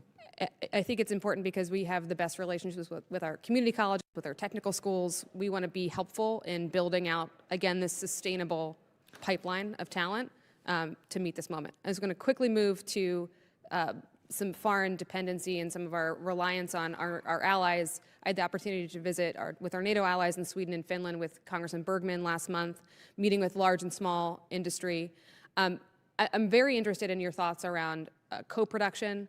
We do a lot of things well in the United States. There are some exquisite capabilities our allies do better than we do. Can you give me your thoughts around what are the opportunities to expand co-production and kind of further cement those allyships that are important not just to national security, but frankly our economy? I think co-production is an important tool. I do think we make the best weapons, and the President has been very forward-leaning in terms of exporting those weapons. I recently inherited the Foreign Military Sales Mission within my office, which I think is a great initiative by the Secretary to bring our production capacity to support our needs and our partners and allies' needs together. But we will probably also, and you mentioned, in some cases there's exquisite capability that our allies deliver that we don't. And so I think it'll be important to kind of create an integrated industrial base to think through where we can leverage those to support our own operational readiness and create interoperability with our partners. I'm out of time. I'd love to follow up with you on this and hear your plan to this committee. Thank you, Mr. Chair. Yields. Gentleman from Virginia, Mr. McGuire, is recognized. Thank you, Mr. Chairman. Thank you, Mr. Secretary, and your team and all of our military folks here for all you're doing to support our war fighters. We wouldn't have a country without our brave men and women, and right now as a country, we need to be united in supporting them in their efforts and what they need to get the job done. I'm familiar with the recent investments the Department has made in solid rocket motors. However, what are your plans to expand capacity and resilience through both funding and diversification and new entrants to the market? Well, we're thankful that we have several performers that have emerged that are privately funded that are interested in getting into the solid rocket motor space, and so we're partnering with them to pursue. At current state, many of them are not yet qualified or certified, which, you know, with the volatility of that component of the weapon system, we need to make sure that we've got all of the quality assurance done to bring that component into the supply chain. And we are pursuing opportunities with multiple vendors to make sure we can help them get across that finish line. Mr. Secretary, ultra-high molecular weight polyethylene is foundational to the production of hard and soft armor across the joint force. We understand it is not a munition or a critical mineral, but it is certainly a strategic material as it offers protection to every service member in harm's way, both domestically and internationally. With only 2 domestic manufacturers, how is the Department addressing the vulnerability of this single point of failure in the supply chains for ballistic protection? Sir, if I could, I'd like to consult my team and get back to you with the specifics on that. You know, we do have a robust team of analysts who understand this at depth, and I'm sure that I can come back to you with that answer. Yes, sir. All right, Secretary Duffy, I was excited to see in your testimony that you highlighted the Accelerated Training in Defense Manufacturing, ATDM, in Danville, Virginia. That's in my district. You also mentioned the Department's enthusiasm in the Civil Reserve Manufacturing Network, CRMN. As the Department works to bring the CRMN online, has the Department considered was in which the program could be complemented with regional training centers such as ATM to ensure the availability of a skilled and ready workforce? I'm sorry, sir, can I ask you to repeat the last part of your question there? Sure. So as the Department works to bring the CRMN online, has the Department considered which program could be complemented with regional training centers such as ATM to ensure the availability of skilled and ready workforce? Sir, if I could, I'd like to come back to you on that one as well. All right, sounds good. Thank you. All right, and follow up, given the success of programs like ATDM, how does the Department and specifically IBAS plan to transition them from annual pilot-style ads into a stable, accountable program with standard funding under the Department of the Navy? Well, I think that relies on our ability to create the partnership with the service and the industry to understand how to pass it off. That's certainly our goal, right? The IBAS program is intended to make investments that we can transition to the services, especially around workforce development. And so where we have specific plans on that, I'll also follow up with you. That sounds great. You know, I heard you talk about the work and family tax cut, the one big beautiful bill, and how it helped you. And of course, we had close to a $900 billion NDAA we just passed. We're working on 27 now. What are some things that we can do as a committee to help support your efforts? Well, I appreciate the question and the leadership on driving the industrial base. As I mentioned, I think we're really in the heart of sorting through and implementing the great authorizations you've already provided. But while we're doing that, we're keeping tabs on where could we use additional help. And I think at some point in the near future, we'd be able to bring that back to you to talk through if we can get additional resources. There's flexibility. There's a advanced, I guess you would call it additive manufacturing company in Los Angeles called Divergent. How are companies like that going to be game changers for what you're doing? I've had the pleasure of visiting Divergent with the Secretary of War recently, and it is amazing what kind of technology they've been able to produce to create opportunities for additive manufacturing. I think one of the things that we're working very hard to accomplish in order to enable companies like Divergent is changing the culture within the department to be opening to accepting these new technologies. Is additive manufacturing trusted within the engineering workforce within the government, and how can we build that confidence that a new emerging technology like this that offers tremendous benefit in terms of schedule gain and efficiency also fulfills the mission and the quality assurance that we need in order to provide secure, capable weapons to our warfighter. And so we've got a team that's working that very hard right now. Thank you. Gentleman yields back. Chair, I recognize the gentleman from California, Mr. Whitesides. Thank you, Mr. Chairman, and thank you, sir, for appearing before us and for your service to the country. We appreciate you. My background's in aerospace. I ran Virgin Galactic and was Chief of Staff at NASA, so I have a bit of experience in terms of how do we move from a small company up to sort of a mid-sized company. I got a bunch of stuff to cover, so I'll be relatively quickly. I'm proud to represent Palmdale's Plant 42, Skunk Works. First, let's hit B-21, the requisite B-21 question. I think we got a program there that's operating roughly on budget and on schedule. I think it'd be great to formalize higher production goals if we can soon. Can you give us any update on how that's going? Well, first of all, I had a chance to visit your district a couple weeks ago, went to Edwards and Palmdale, and very impressive operations they have there. Got a great report from the Edwards team on the performance of the aircraft, which is phenomenal. We are working to work through what the future potential production rates could be. I can assure you there's a lot of attention on that. Thank you, sir. Okay, just one small point on that. One of the challenges at Plant 42 is we're getting so many people there that we have big traffic jams outside, and it's actually a big issue. It's a safety issue, and so maybe we can get a little help from your department to we want to make sure that the thousands of folks who are helping us to achieve this super important strategic goal get there safely, and so maybe we could talk to your folks about that. Sort of a minor problem, but we got to make sure that the workforce is safe and secure as they get around to things. Great to work with you on that. In terms of early stage companies, this is more a comment. I know you're working on it. Getting through the valley of death is absolutely crucial. You know, you can get your early STTRs and SBIRs, but then getting through that is really important. So I hope you're working on that because, you know, you get to the other side and there might not be money for a few years and you might die in the middle. And so we're losing out potentially on innovation there in the middle. I'm just going to leave that, keep working on that.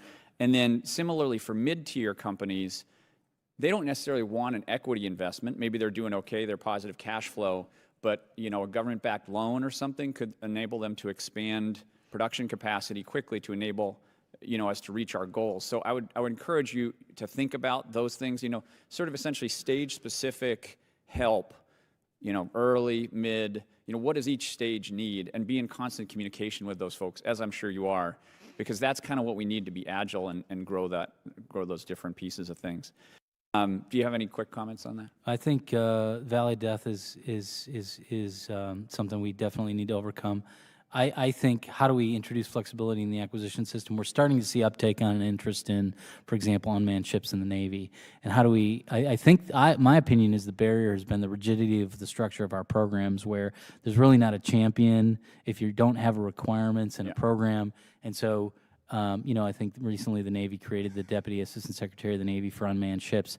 That becomes a champion within the infrastructure that can help overcome some of the barriers. We need to create more of that. Yeah, I think that's a good idea, actually.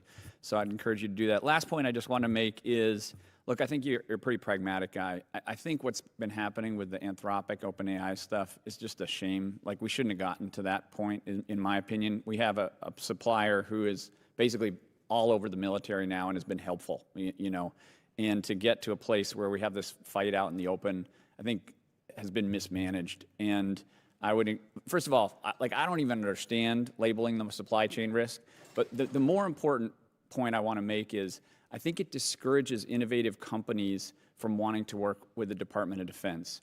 And so I think we all need to work together as we navigate through these new technologies that are going to be coming forward, being flexible and appropriate as they're going to have their views, and having these discussions in an adult way rather than having them pop out into the public, I think is just, it doesn't help us bring innovative stuff to the table. So I don't know if you have any comments on that, but it's just more sort of, I'm trying to be I think this committee tries to be adult on this stuff and avoid the politics.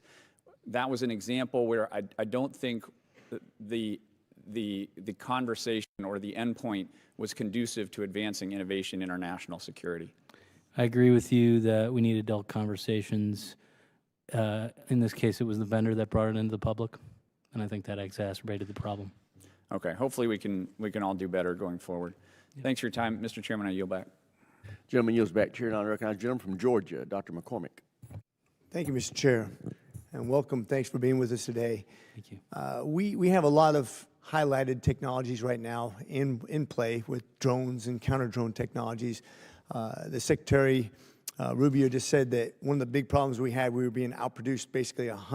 For every 100 drones that they were producing, we were producing about 6 to 7 anti-drone missiles, which is obviously going to put us way behind. And we're going to continue to face that. I mean, Russia's doing the same thing. China's doing the same thing. I'm sure North Korea would love to do the same thing. These are the adversaries we have to face down. One of the bottlenecks I've noticed in my district, which we produce a lot of this kind of technology, is FAA regulation, being able to test this stuff, the military's application to the industry and actually producing in high volume these technologies. What are we doing to deconflict that regulation, that barrier that keeps us competitive, that keeps us at pace to develop new technologies?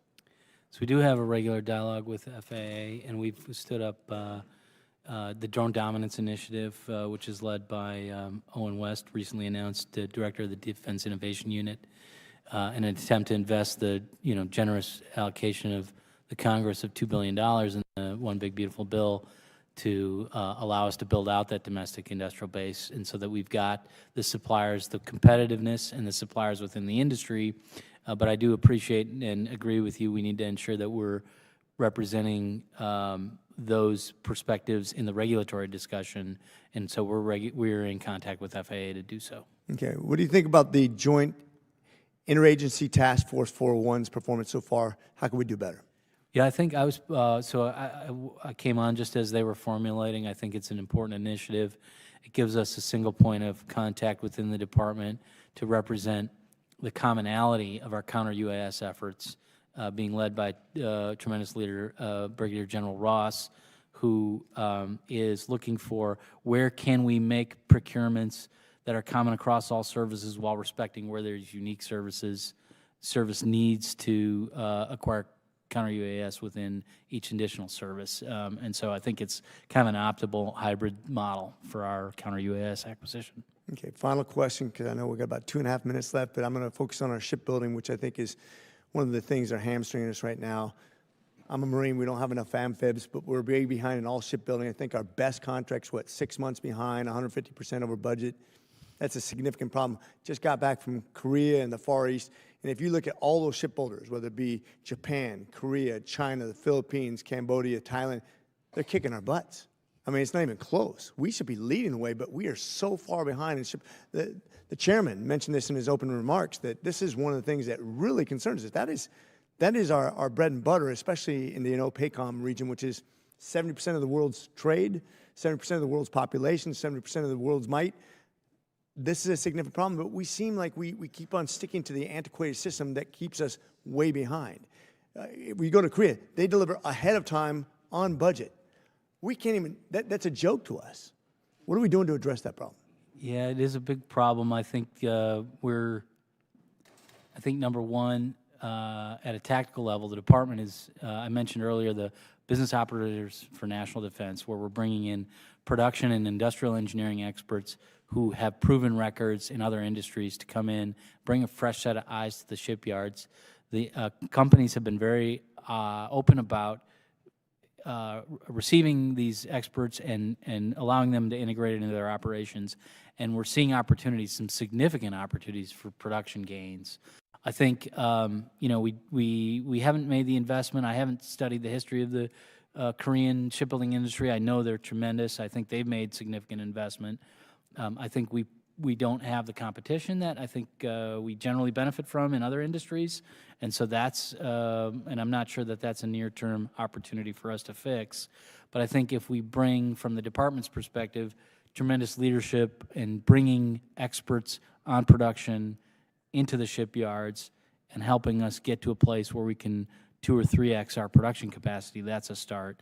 Secondly, I think there's a lot of innovation coming. I met with the CEO of Saronic yesterday, who's bringing these unmanned ships, and they're making tremendous investments in growth of shipbuilding capacity. And so I think we need to think about how are we encouraging new entrants into the space as well. I'm almost out of time, but just I hope you're also reflecting on how we build that talent pool domestically of skilled labor that we need to get this job done. That I'm out of time. Appreciate you. I yield. Thank you, Congressman. Gentleman yields back, Chair, and I recognize the gentleman from Missouri, Mr. Bell.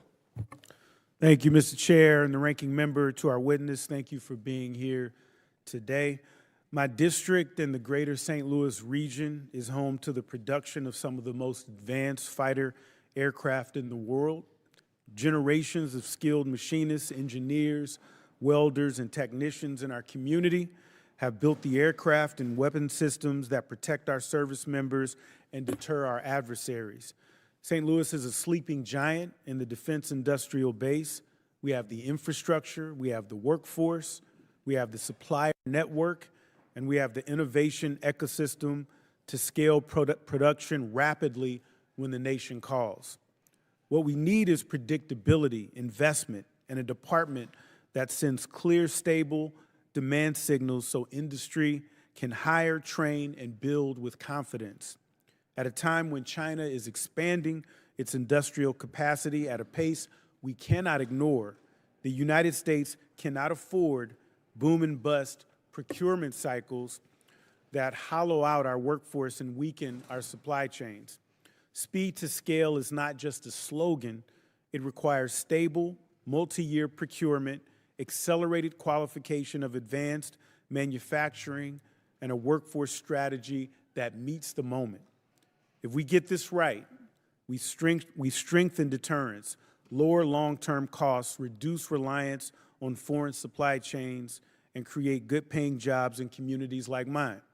St. Louis stands ready to do its part. The question before us is whether we will provide the policy certainty and acquisition discipline necessary to unleash that potential. Mr. Duffy, given historic instability in Air Force procurement profiles, how is the department ensuring long-term forecast stability so suppliers in places like St. Louis can confidently invest in tooling, workforce, and throughout?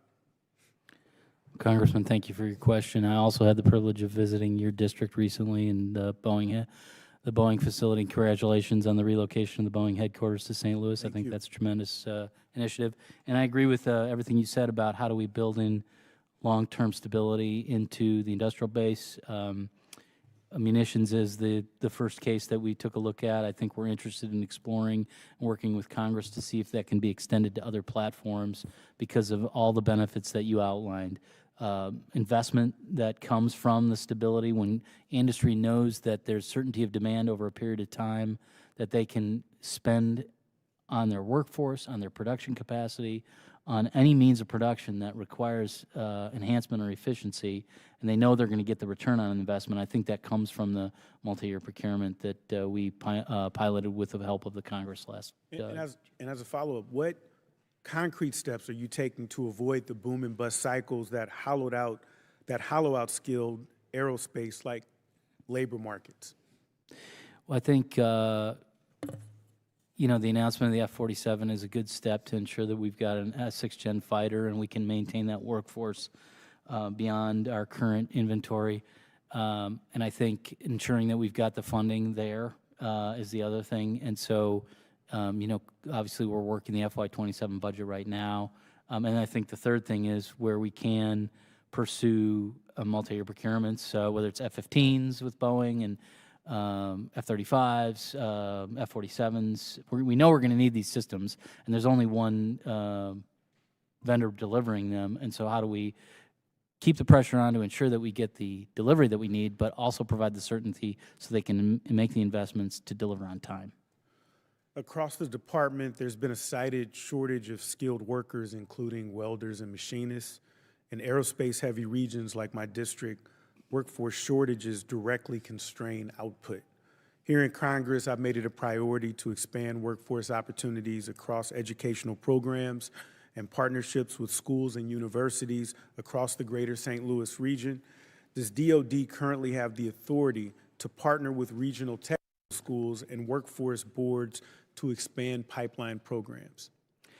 We do have current programs that pursue training within these key disciplines where we don't have the workforce that we need. If there are specific areas where you see a need for investment, I'm sure that my team would be happy to work with your team to identify any candidates where we could expand that capability. Thank you. I have more questions. I'll submit them to staff. Thank you. I yield my time. Gentleman yields back. Chair not recognizes a gentleman from Guam, Mr. Moylan. Thank you, Mr. Chairman. Undersecretary Duffy, thank you for you and your team and the hard work you're doing to protect our soldiers and our freedom. Thank you, sir. And I represent Guam, of course, and I want to bring your attention to the Indo-PACOM. Guam being the most western soil where we have our ammunition and our fuel. It's a great concern for me. And in the Taiwan conflict, considering that, a 2023 CSIS analysis estimates the United States will be depleted of guided ammunitions, the PGMS, within 1 week of the start of hostilities. And in our current operation in Iran, we know that interceptors are being consumed more quickly than we can put them together. And I know your office does recognize this vulnerability, and you're working really hard to improve our munitions industry base. But of course, we have a shortfall, and there's potential to leave our service members at greater risk. So question, sir, is how long can we sustain this operation with Iran before needing to transfer munitions from Indo-Pacific region? So this is clearly a focus of ours, is ensuring that we are really driving the industrial base to drive up the growth and the production capacity within the industrial base. I want to thank your leadership and Guam for being such a strategic asset for the department and all the work that's going on there. I think this will be a continual effort over time for us to continue to engage industry, identify the opportunities to increase the production rate, to ensure that we've got munitions across the board for all challenges that we may face. Thank you. And give me your concern of our limited magazine depth and how it would undermine our deterrence in the Pacific. Listen, I mentioned earlier, I believe that General Kane stated that we have adequate munitions for any fight at any time at the President's choosing, and I agree that to be true. That doesn't mean that we shouldn't be investing our energy and our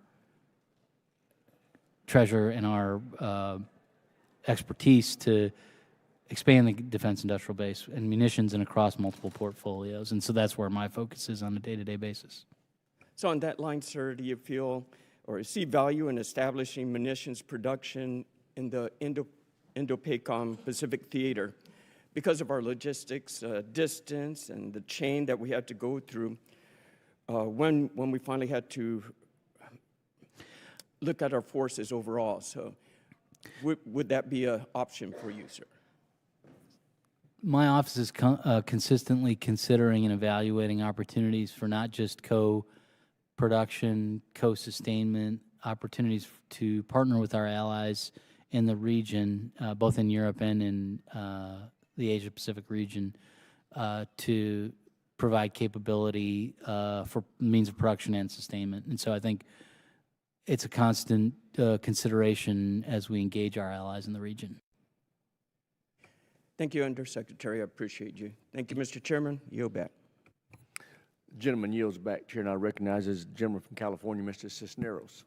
Thank you, Mr. Chairman. Thank you for being here, Mr. Duffy. Secretary Duffy, President Trump he didn't say adequate. He said the U.S. has the ability to fight wars forever. Virtually, we have an unlimited supply of weapons and munitions. Where did he get that from? Who told him that? Was that you who told him that? Was it Secretary Hegseth? Who told him we have an unlimited supply of weapons? I haven't been a participant in a conversation directly with the President. Do you believe we have an unlimited supply of weapons? I believe we have the weapons that we need, and I'm working every day to ensure that we have. Do we have an unlimited supply of weapons? I believe we have the weapons we need. So we do not have the unlimited supply of weapons, I can tell you that. I'm pretty sure that's why we're having this hearing today. But so is the President just lying to us right now? Is he lying to the American people when he says we have an unlimited supply of weapons? Like my colleague just said, right? We're Patriot missile interceptors it's taken us, we make them in the teens per month. We're firing them off hundreds at a time. We've used numerous ones there. We're not replacing them at the pace that we are using them. I'm focused on ensuring that we're making up for the industrial base that we inherited from the last administration and creating multiples of production capacity so that we do have as many weapons as we need for any future conflict. Well, this administration is a year in the job already, right? So they can't keep blaming the previous administration. They got to get going here and get this rolling and rolling. So, you know, with that, right, we need to kind of work on our industrial base. We need to pick up the pace, and this is something that has been going on back to previous administrations, including the first Trump administration, and I'll even give you the benefit of the doubt, the administration before that, right? So it's an ongoing problem. So how are you going to fix this, right? You're in the job now. How are you going to get production up? Well, I think, we started last month with these deals that we negotiated with industry where, thanks to this committee and the Congress's willingness to grant us a multi-year procurement authority, we have been able to pursue long-term contracts with these vendors, and what that provides them is the confidence to invest their own money. This is really, I think, unprecedented, at least with our traditional defense contractors, to be willing to put up the billions of dollars that's required in order to triple or quadruple production of these exquisite weapon systems. And we're looking to pursue other avenues and other platforms to apply that model. Well, I don't know how willing they're going to be to put up their own weapon systems if they're not going to be able to make the money back on it, if we're not going to choose them. Second question. The 2026 National Defense Strategy explicitly calls for revitalizing the defense industry base through non-traditional vendors to reintegrate and mobilize our nation's unrivaled creativity and ingenuity.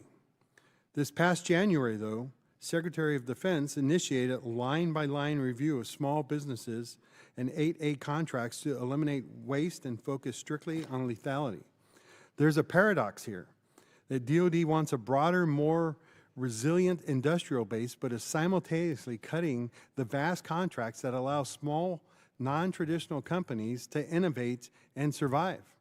So how does the department plan to reignite the industrial base while simultaneously creating an environment of high risk and contract liability that drives small, innovative firms away from the defense market? The Secretary's review is focused on eliminating waste and fraud, as you had suggested. Quite honestly, I think small businesses that are performing will benefit from this because this will enhance the program as a high-confidence place where innovative companies can come to do business with the department and not be crowded out by people who are not delivering capability to the department. Well, I've talked to many businesses who were delivering, who were performing, who had earned these contracts through what they've done. And I've also talked to numerous businesses that don't want to commit the dollars into this because they're not sure that the investment's going to come or that these weapon systems will ever be done, right? We need to encourage innovation. We need to encourage the businesses to kind of come to us with new ideas, and we need to be able to support that. So with that, Mr. Chairman, I yield back. Gentleman yields back. Chair now recognizes the gentleman from Virginia, Mr. Vindeman. Thank you, Chairman. So given the casualties we've sustained during this war from drone threats, the public reporting seems to at least indicate that the casualties that we sustained, the 6 KIA and the many more wounded, were from a drone strike. Is the department going to work on an effort similar to JIATO? Do you know what JIATO is? I'm familiar with JIATO, yeah. So that was an effort stood up to deal with the IED threat that we faced in our wars in Iraq and Afghanistan. It was kind of initially an ad hoc effort to deal with what was a not well understood threat. Obviously, we should have known about the drone threat for years now, given that we've seen this in the Ukrainian context. So it's disappointing that no precautions or insufficient precautions were taken there, but how are we going to deal with this threat going forward? Last summer, the Secretary stood up in partnership with the Secretary of the Army, the Joint Interagency Task Force 401, which is probably not quite as robust as JIATO, but it's got its own independent acquisition authority led by a one-star brigadier general, and it's intended to procure, develop the cutting-edge counter-UAS capabilities, a single point of contact within the department, while also allowing bespoke, for example, Navy counter-UAS capabilities to procure within Navy service lanes. But this is similar to JIATO, a cross-cutting single point of counter-UAS technology acquisition. So it sounds like to me that the department has already anticipated this threat. Is that correct? Certainly, it's a high focus area, yes.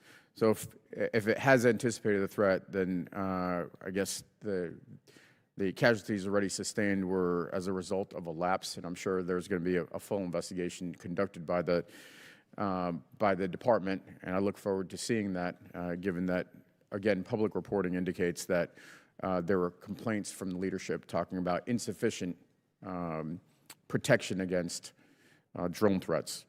So you talked a little bit about this 401, Task Force 401. Could you talk a little bit more specifically about what exactly, like, how is it going to streamline it?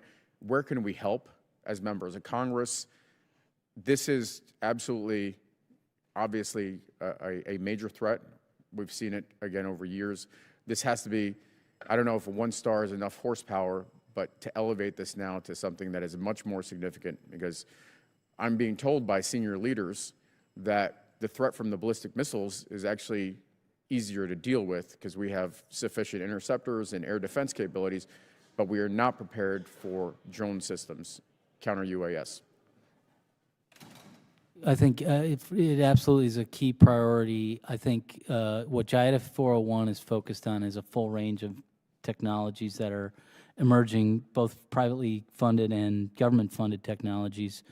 Directed energy, the APKWS is a modified Hydra 70 rocket that, for low cost, has been very effective at intercepting counter-UAS, and intercepting UAS threats. So I think I'm sure my team would be happy to come give you a more fulsome briefing of what we are working on, but I assure you that I believe the Congress made somewhere near $1 billion. I don't know that specifically, but the JIADA 401 is moving quickly to expend those funds to make sure that we both develop the technology and get them into the field as quickly as can. So I am interested in the briefing, and I'll take you up on that offer. And I hope that some of these systems, even though they're not proven and they're not in the ordinary procurement system, some of them are being deployed forward to prevent the strikes that we're seeing.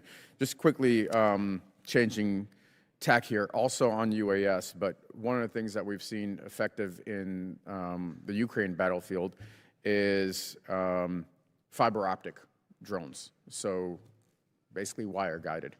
Are there efforts, is anybody looking at that? Because these are obviously EW rich environments that we operate in, both in the Middle East and the Ukrainians in Europe. Are we looking at those capabilities? Yes, we have a drone dominance initiative that was launched last summer. It's being led by Owen West, the new director of the Defense Innovation Unit. He's been able to deploy up to $2 billion worth of funding that the One Big Beautiful Bill made available, which is looking at building out the domestic industrial base for unmanned systems. I can't speak specifically to fiber optics. I'm sure we could look into that and get you a specific answer on that, but given the robustness of the effort, I wouldn't be surprised if he was looking at a full range of technological solutions. I would appreciate you looking into that, and thank you for your time. I yield back. The gentleman yields back. We have a hard stop at 12:15, so the members in the room will be allowed to ask their questions. If any other members thinking about coming to the chamber, don't bother. We will now recognize Mr. Conway from New Jersey. Thank you, Mr. Chairman. Mr. Duffy, I want to thank you for your testimony and the information you provided this committee today. This being my first hearing as a new member of the Armed Services Committee, I can announce that I'm a proud representative of New Jersey in the 3rd District. As I'm sure you're aware, New Jersey has a strong defense ecosystem that is vital to national security, innovation, research, and development. Also in the areas of manufacturing and technological advancements. My state is home to roughly 7,000 defense contractors who collectively receive over $7 billion in DoD contracts. Of this, over $1 billion supports manufacturing, research, and development across more than 1,700 New Jersey companies. In just one facility in Morristown near my home, over 3,500 employees work to support critical integrated warfare systems and sensors, which includes radar and weapon systems that are utilized by the Department to protect our service members. My district is also home to the Joint Base McGuire-Dix-Lakehurst, which employs more than 46,000 people, and as you can tell, ensuring continued support and strengthening of the defense industrial bases of critical importance to the people of my district and across the state of New Jersey. I wanted to ask you about the Spy-1 radar and system that's developed and integrated within the Aegis combat system for the Navy for now over 40 years. Spy-1 and Aegis has been indispensable systems in enabling the Navy to protect the fleet, our service members, and our allies in recent combat engagements, including right now in the Middle East. What are you doing to sustain the Spy-1 radar through the duration of these ships' expected service lives? Well, it's a critical capability that our sailors are dependent on. As far as I'm aware, we will continue to rely upon it until there's any subsequent upgrades would be made to that system. So I don't have specifics on the program. I'd be happy to get it back to your team, but I do know it's a critical capability for us. I appreciate that. We've heard during this hearing about the importance of demand signal and the briefings that I've attended here to date. Certainly that has been something that has been emphasized by those who work within the defense establishment. They are critical to ensuring that we have enough suppliers and skilled workforce, retain a skilled workforce, and train a skilled workforce necessary to meet the various production demands that we have. And I imagine you've answered this in one way or another, but it's important that the demand signal, as I understand it, is accurate and signals our industry partners to produce what is needed for national defense, like those that are currently working in my district.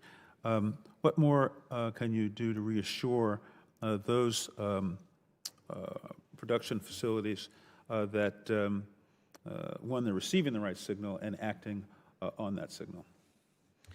Well, we're very dependent on the Joint Staff to help us define what that true demand signal is. What are the weapon systems that the warfighter needs in order to prevail, to deter conflict and prevail? And so when it comes to specific systems, working with the Joint Staff and our partners in the military departments, we're actively now looking at how can we create as much certainty of demand as we can, where we have an understanding that we're going to need a system, into the foreseeable future. All right. Thank you, Mr. Chairman. I yield back. Chair now recognizes Mr. Ryan of New York. Thank you, Mr. Chairman. I'm glad I snuck in there. Appreciate it. Thank you for the good grace. And thank you, Undersecretary, for being here and your team. I want to start by commending you from day one, just really a ruthless focus on speeding things up, driving urgency, driving culture change, in addition to all the processes that need to go along with that, for the partnership with the committee, with the chair and the ranking member on SPEED Act and all that's come. And it's just encouraging to me, given especially things happening right now, that everybody's working together in this space, and it's a credit to your leadership. I'm hearing from companies that have had great initial success in OTAs and APFITs, other competitions, and I'm also hearing from warfighters that have been participating in those competitions. We're happy, things are going well, but then when we try to move from that success in that competition or sort of rapid prototype, we're still feels like we're not fast enough on getting to that scale point, finding the right owner to scale, and moving it. I know you're familiar with a lot of these as well, but I just heard a story of some of the ground autonomy stuff happening, which is very exciting, with a company that literally spun out of a university, funded by DARPA, gone through all the competitions. Their mission customer loves them, but it's just they're running up to a point where the warfighters need it. Their investors are saying, what's the next step? So I know you understand that and are working on it. Just want to ask, what more can we be doing? What can I do to speed that up? Thank you. Yeah, I think awareness, it's hard for us to be fully aware of all the great opportunities that are out there. I do want to make sure we're embracing all the private sector investment and making sure they're connected with the right folks. I mentioned something earlier that I think is a barrier that we need to work through, which is the legacy structure of our acquisition system.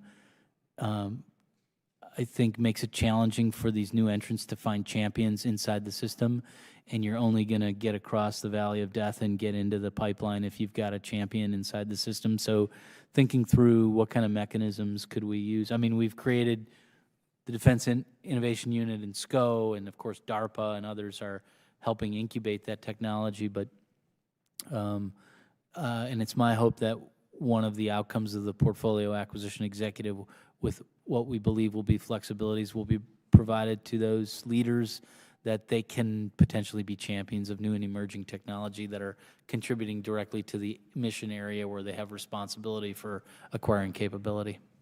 That's great, and we would love to work with whoever on your team makes sense if we're hearing those data points to make sure if you're not tracking them for whatever reason, so we could follow up with you on that. And I appreciate again that you guys clearly get, and you personally get, the culture change component of this in addition to authorities and everything else that we've been working on. I also want to, and I know this has been talked about, but I think it merits another minute and 35 seconds that I have. I want to read a quote from the Commander-in-Chief from 48 hours ago. The United States munitions stockpiles have, at the medium and upper medium grade, never been higher or better. As was stated to me today, we have a virtually unlimited supply of these weapons. Wars can be fought, quote, forever and very successfully using just these supplies, which are better than other countries' finest arms, exclamation point. Were you involved in stating that to the president? Because I'm not trying to play gotcha, but that just defies everything we've heard in every hearing I've been in for every year I've been in the Congress. I'm just trying to understand where's the disconnect. So my focus is on accelerating the industrial base to ensure that we maintain maximum supply of munitions. So you weren't involved in briefing the No. Commander-in-Chief on that issue. Do you agree with that characterization? I believe that we have an unlimited supply? So I defer to the chairman reinforcing the president's views, which is that we do have what we need to. But do we have an unlimited supply, Undersecretary? Because I think, look, I think you said like, virtually unlimited. That's what you just said. Virtually unlimited. Okay, that's right. Do we have a virtually unlimited supply? I believe we have ample supply of munitions.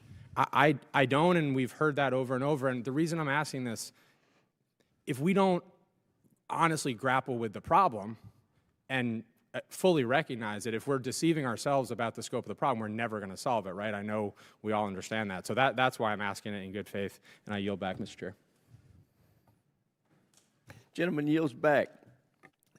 Gentlelady from New Hampshire, we finally made it to you. I'm glad you waited. You're recognized. Thank you, Mr. Chairman. Definitely worth the wait. Thank you so much, Mr. Duffy, for being here today. I'm going to jump right into it. I want to thank you for your commitment to really supporting the workforce. And when you were here in July, we talked a bit about childcare, and I really appreciate your commitment to helping us solve for one of the core challenges that I hear from service members, from our exceptional top-tier workforce at the Portsmouth Naval Shipyard, really across the board, that childcare is standing in between the people who are serving us and readiness. In the National Defense Authorization Act, we were able to secure a bipartisan provision. It's a really simple one. Just requires the department to come and to give us a briefing on your efforts, which I'm sure are underway, to develop solutions in childcare. You know, the Department of Defense is the largest employer-sponsored childcare in the world. But we're eager to hear from you, and I just wanted to ask if you could commit. The briefing was supposed to happen by February 1st, so we're eager to get this on the books, and just want to ask for your commitment to get that scheduled as soon as possible. You have my commitment. Thank you. I appreciate it.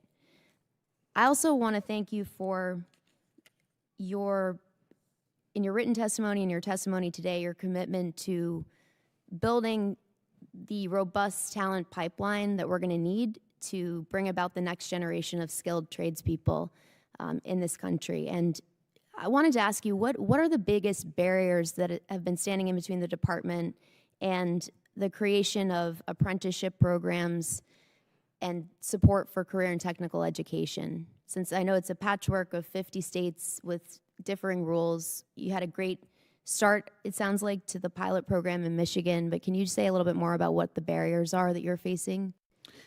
I think, so I believe we have I know we have a robust pipeline of programs that are working to,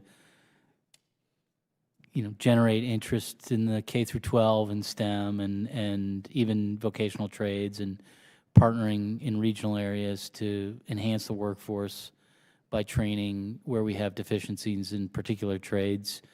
I think we can continue to grow that program, but I do think it's more systemic.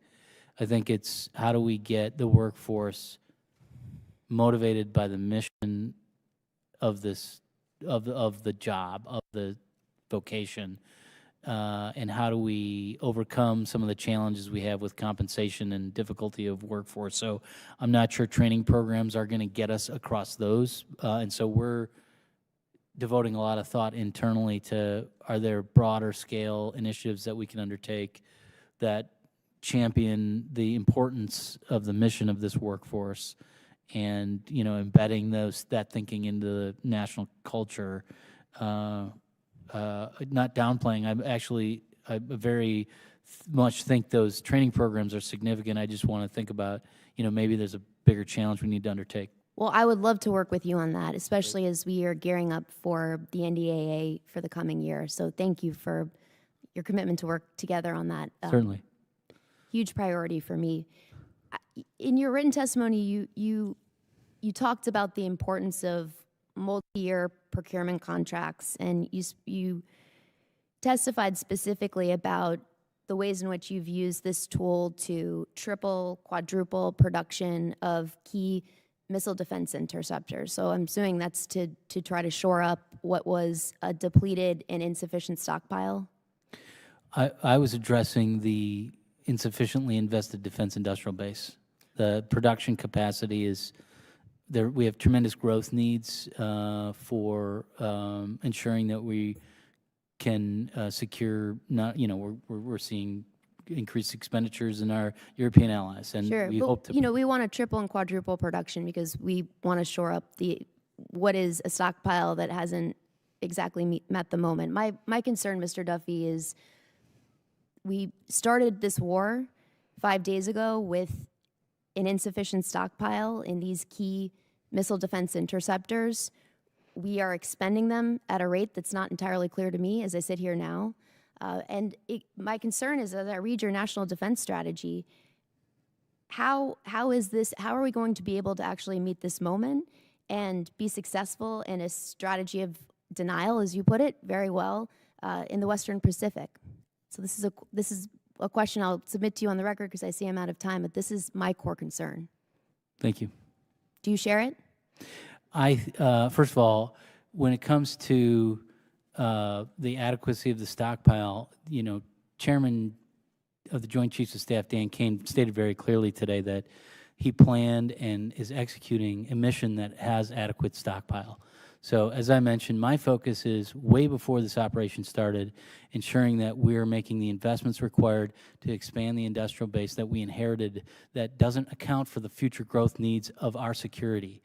And we are focused, and I am focused every day on ensuring that we get the industrial base to produce more. Well, I thank you for that. I yield back, Mr. Chairman. Thank you. Gentleman yields back.